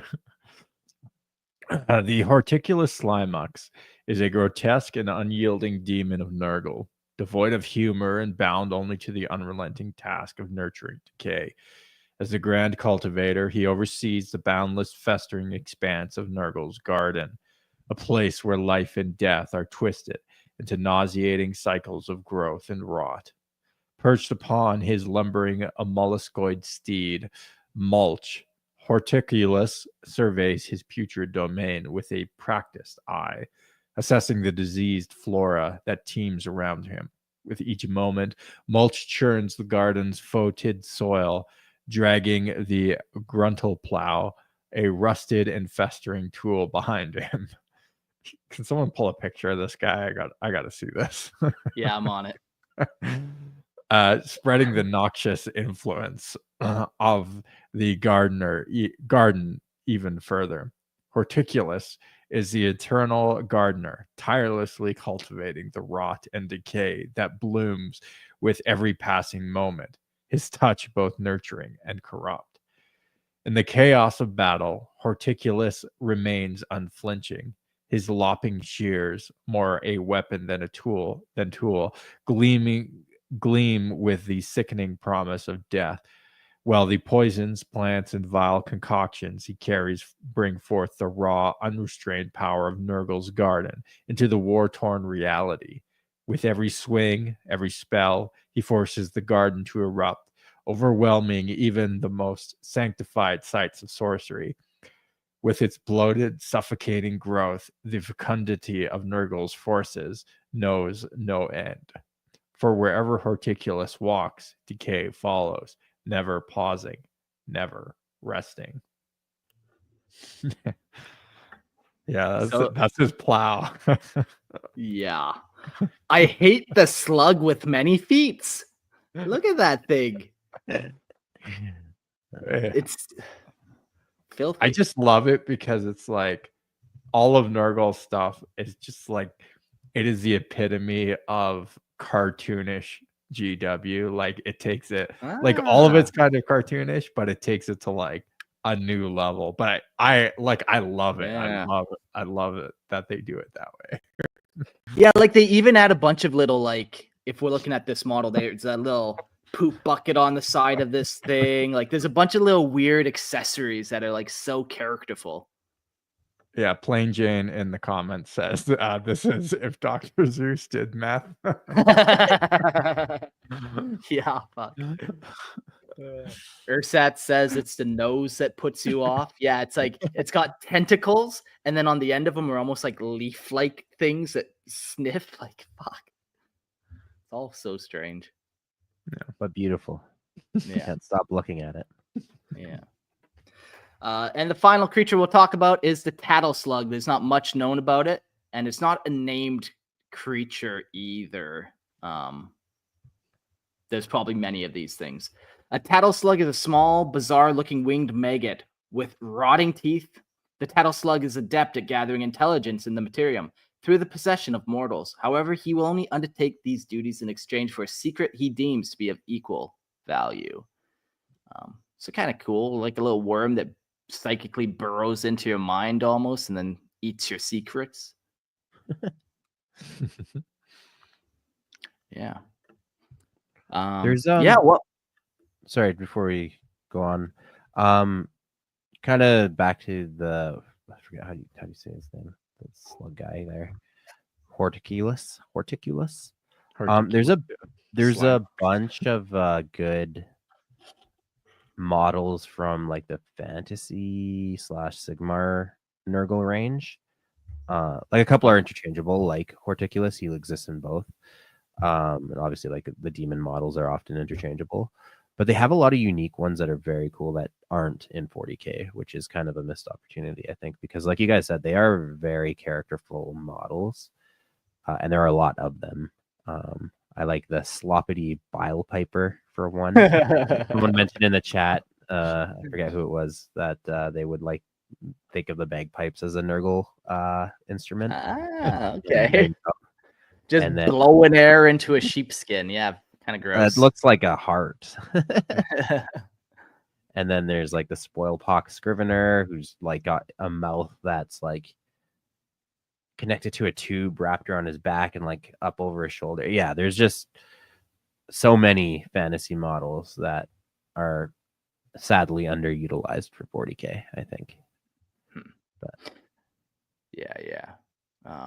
Yeah, I'm sure you could find a spot for them. You know, you make one a herald, maybe one's a demon prince, but yeah, still, you shouldn't have to force it.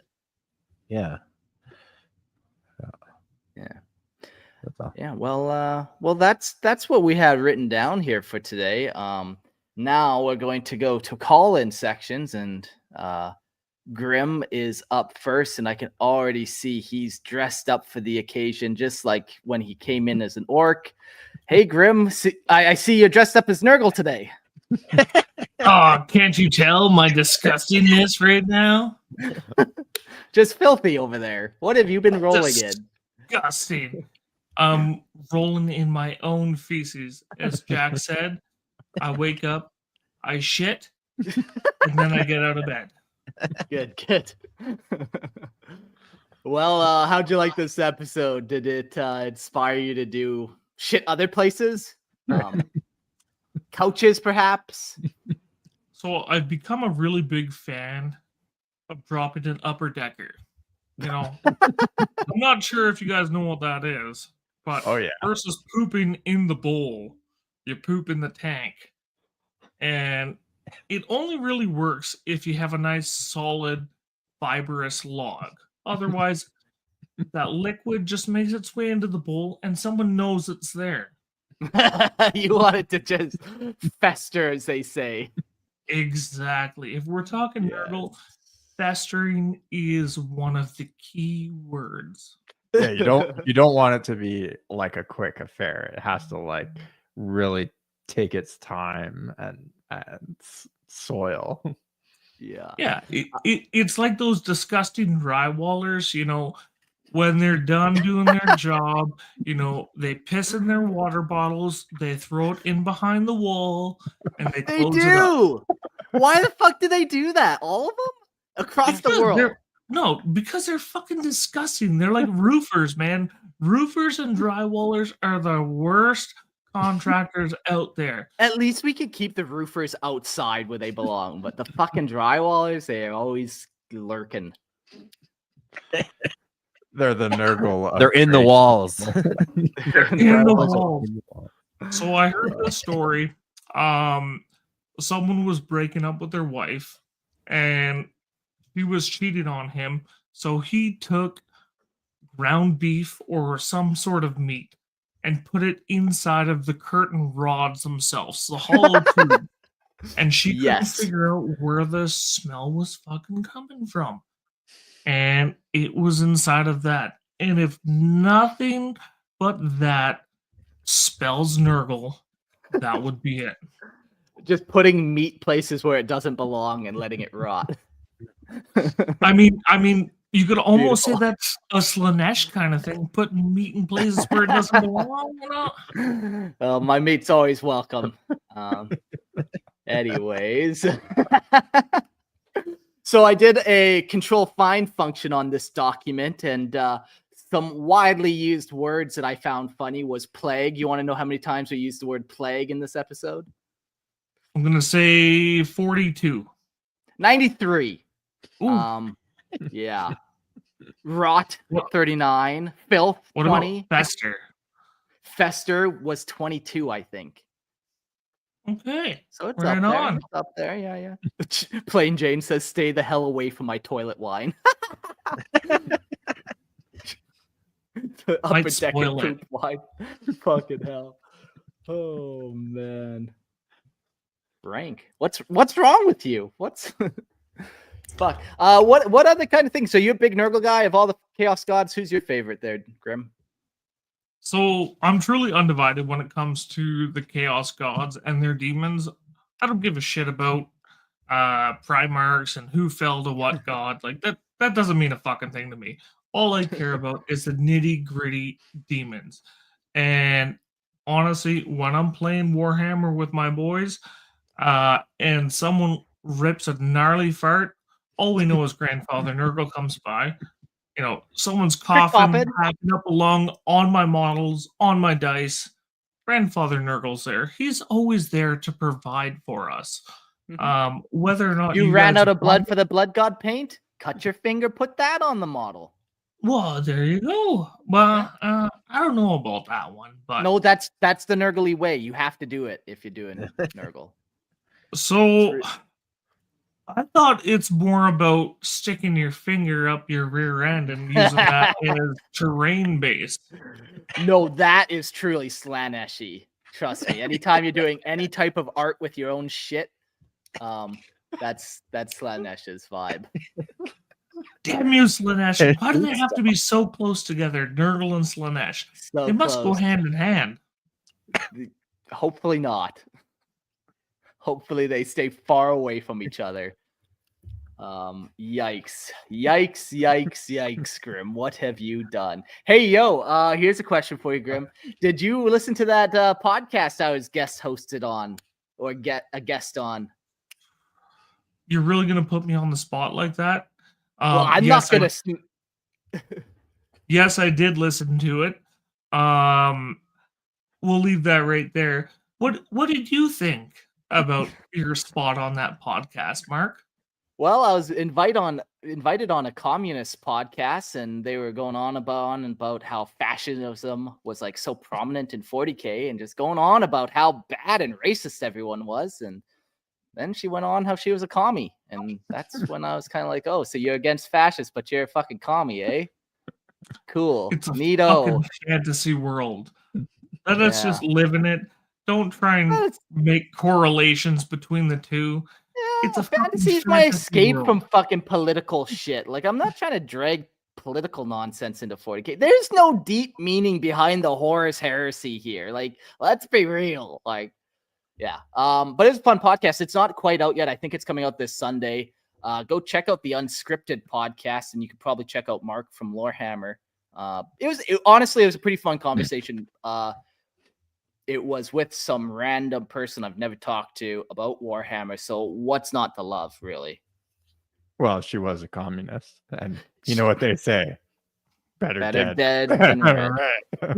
Well, she's not like an Eastern communist, is what she had described it as. But like, Yeah. a commie's a commie. The only good commie is video edit, audio edit, dead commie. Yeah. We don't like threatening people, but we also don't like commies. So what do? What the fuck do? You put me in an awkward situation here. Anyways. Fucking gatekeepers. Anyways, Grim, we'll hop off to the next guy. Thanks for calling. Unless you have anything else, one final closing thought there. You guys didn't bring up Mammon. That's one thing that you guys got to get into is Mammon. Yeah. The Siege of Varax and how this imperial individual basically became Mammon. I think you guys got to do an episode, not necessarily on him, but just some of the named chaos gods, or at least chaos demon princes. I Yeah. think you got some nice insight on that. Yeah, I feel like what happened even in this episode, I got to the 20 pages deep and I'd start writing about named characters. I'm like, man, like I feel like I'm condensing. This should be its own episode. But then, but where does it end? Where does the madness end? Yeah. Well, you tried to end the show at 100 episodes. It didn't fucking happen. It didn't take. You're just going to be a continuous servitor for Lorehammer. So let's talk in about another 100 episodes when we get this Mammon character in. Then we can. You heard it here first. Soon, TM. All right, Grim. Thanks for calling in. We'll talk to you another day. All right, we got time for one more quick call in. Jax is down there. Let's see if he's dressed up as a Nurgling today too. And he has. Well done, Jax. Nurgle. You don't like him, eh? You're talking shit in the Discord about Nurgle. Why? He's just such a rat bastard. In the best kind of way, though. As we talked about earlier, No. there are no rats with Nurgle, apparently. So he is not, in fact, a rat bastard. That's true. Diseased bastard. I'll allow. Yeah. Just so much you could hate about Nurgle. But anyway. I think you just haven't given him a chance. Give Cancer a chance. You may Let hate it in. Nurgle, but Nurgle loves you. So Yeah. No, he doesn't. The greatest lie the 40k community has ever conceived is that Nurgle loves you. When you go to Nurgle's garden and you're a plant and you're suffering, those demons aren't laughing with you. They're laughing at you. Ah, shit. I was Totally afraid of disagree. that. There's some Reddit logic for you. Okay. So what, can you just not handle the disgustingness of it all? Like, I still feel like I haven't got to the crux of the issue. You've called him a rat bastard, which is not really a reason, but there's just so many reasons, but mainly I gotta say just a whole plethora. But I gotta say the torturing a Mortarion and the Death Guard really just like sold me on the whole, like, this guy is the biggest asshole in Warhammer. I think he would take that as a compliment, though. True. This he's guy the biggest, is stinkiest. the biggest and stinky saw. Why, thank you. Ooh. I always imagine him sound like Goofy, like, oh, I just tortured your kids, Mortarion. Oh. Ursat says Morty had it coming. How dare you, Earthsats? Yeah. Whatever. What does he know about anything? We'll get to that during the Mortarion episode. Hey. Yeah, we're going on some gods and demons right now, and then I think up next is Space Wolves. It sounds like people were saying for the next kind of Legion episode. Is that what's happening? Yeah, man. Sure. I mean, whatever you say. Sure, absolutely. easy fixed. Yeah, I usually just try to light some incense, go to bed, and then I usually wake up at 3:00 in a fever dream, already at my computer typing out notes. That's typically how I compile stuff. Session. But yep. Well, any other closing thoughts here before we close this one off? Can't wait for Conrad Kurz. Fuck Nurgle. Useful. Very, very useful call in you were. I feel like you really made your points clear, precise. Thank you, Jax, for that. What's your name there? The most unapologetic hater of Nurgle. Okay. Wow. If I couldn't make it any more clear. Yeah. The hate is festering in you, that's for sure. I might become like a a Sith disease. Lord with all this hate. Like, ooh. All right, get out of here, you punk kid. Go on, get. Now it's just the three of us old Albertan boys. Well, that's that. Nurgle's fun, man. I like all the gods. They all have their unique little aspects that just make them so fun and quirky. And yeah, what's unique about Nurgle, he kind of almost fits the same thing that orcs do, and he has that kind of characterful comic relief vibe to him, which can be very nice when you're dealing with the grimdark of 40k. Yeah, he's like, I've said it before, but I'll say it again. I think he's like my favorite chaos god. I just like the cartoonish nature. Like you said, I'll echo what you said there. Like there's sort of a bit of humor there. You know what? I did actually want to mention one thing about Nurgle that I think is a fun little paradox which I think is actually a good writing thing. It's like he loves you, but he causes you to suffer. You know, he is like the god of decay, but he's also the god of life. Like he brings new life through that decay. And I kind of like that, even as like setting aside like the sort of ridiculous nature of him, like just that's kind of like an interesting juxtaposition you can kind of always write stories in. It's like I believe he actually does love the people that he's killing and transforming, like adding as compost to his garden, you know, like Yeah. it is like cool, like you almost see it. And also I was also thinking, you know, if you look in like a jungle or a rainforest, it is actually an extremely chaotic ecosystem, and it finds like equilibrium, but through like tons of death and danger and predators and stuff like that. And it's, you know, we can kind of like in the West, because we don't really have exposure in those kind of environments, we romanticize them. And I mean, Mark, you're probably kind of closer to something like that in Panama, but like you can kind of romanticize them and not realize how dangerous those environments are, and they're constantly like trying to kill you. But I'm the apex predator on this island. Well, yeah. Yeah. You're the apex predator here too. That's why we shipped you off to Panama. A different kind of predator, though. That's why you're not allowed around schools. I deny that.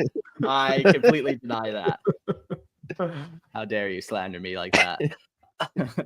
Yeah, no, like we said, Jordan, like there's a complexity to Nurgle that like the other gods don't quite have, where it's that contradiction where Nurgle, you know, he's got the life, he's got the death. It's cool. It's the endless cycle, and you can't have one without the other. Yeah, totally. Christian, are you a Nurgly boy? You know, I'm glad Jordan had so much to say, because I don't. I've never been a big Nurgle fan. Man. Sometimes I think you don't even like Warhammer there. I'm only in it for the Space Marines. I'm going to be honest with you. You're the worst. I'm the worst kind of 40k fan.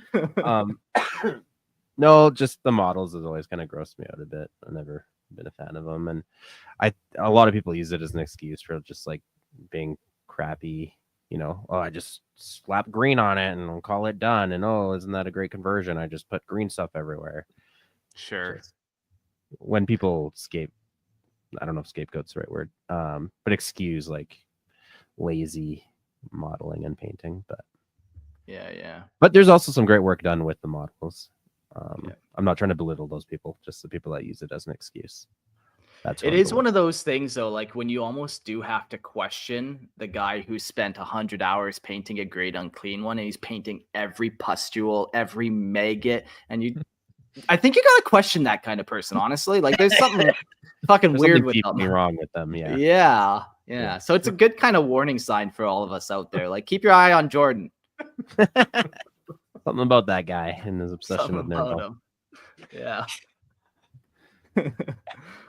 All right, let's do the end notes and let's get out of here. If you want to buy any demonic legions, the Plague Legions of Nurgle, go to Merlin's Miniatures and use promo code Lorehammer, or use the link in the description below and go buy yourself some Nurglings, some Chaos Demons. Go buy whatever you want. They also sell other stuff there too. It's not just 40k stuff. They do some Lord of the Rings stuff. And you know that Nurgle Chaos Demon prince that we talked about? I bet you they have him, even though he's a 20-year-old model type thing. They have a bunch of old stuff. So go check out Merlin's Miniatures. And if you like listening to me read homebrew lore, come check out Lorehammer Listen to Lore podcast. I don't release very often. The main show keeps me plenty busy, unfortunately, but that show's not dead till I hit 500 episodes, and I'm not quite there yet. So go check out Lorehammer Listen to Lore podcast. And if you like Star Wars, come listen to the Star Lores podcast with me and Jordan, where we talk about Star Wars Legends and do the deep lore dives over there. That's Star Lores, like Lorehammer, but lore. Yeah. And what if we don't like Star Wars, and let's just say hypothetically we were like a Pokemon guy or something? Then what would we do? You might look for a new Pokemon podcast called the Pokélore podcast, where myself and another friend of mine are exploring the deep lore of the Pokemon world. So very nice. What's and the I'm most not gonna... nurgling of a Pokemon? Like the most nurgly Pokemon? There are lots of potential ones. There's like Muck or yeah, that's a good one. Yeah, I forget. It's on the coughing or wheezing are good examples. Okay. Yeah, there's quite a few. You know, maybe I'll do a crossover episode where we like put all the Pokemon into like various Chaos God factions. That'd be fun. Yeah. Hey, yo, let's do a Pokélore and Lorehammer crossover episode of that. That could be fun. Yeah. Bonus episode. I'm also not going to stop making podcasts until I have all the podcasts. So you can't stop them. Yeah. It's coming. Urstats in the chat says lick a tongue. It sounds more Slaneshi, but yeah, your mileage may vary. Cool. And final thing, we had one new Patreon member in the last couple of days. Jake, thank you so much for joining. If you want to join the Patreon, feel free. It's okay. It's fine. It's only a couple bucks. Go do it. Help out the show a lot. But thanks, Jake. We really do appreciate it. And all the call-in people, always a fun time. Jordan, Christian, thanks. We'll see you next week. All right. See you later. Off to Fenris now, I suppose. Adios.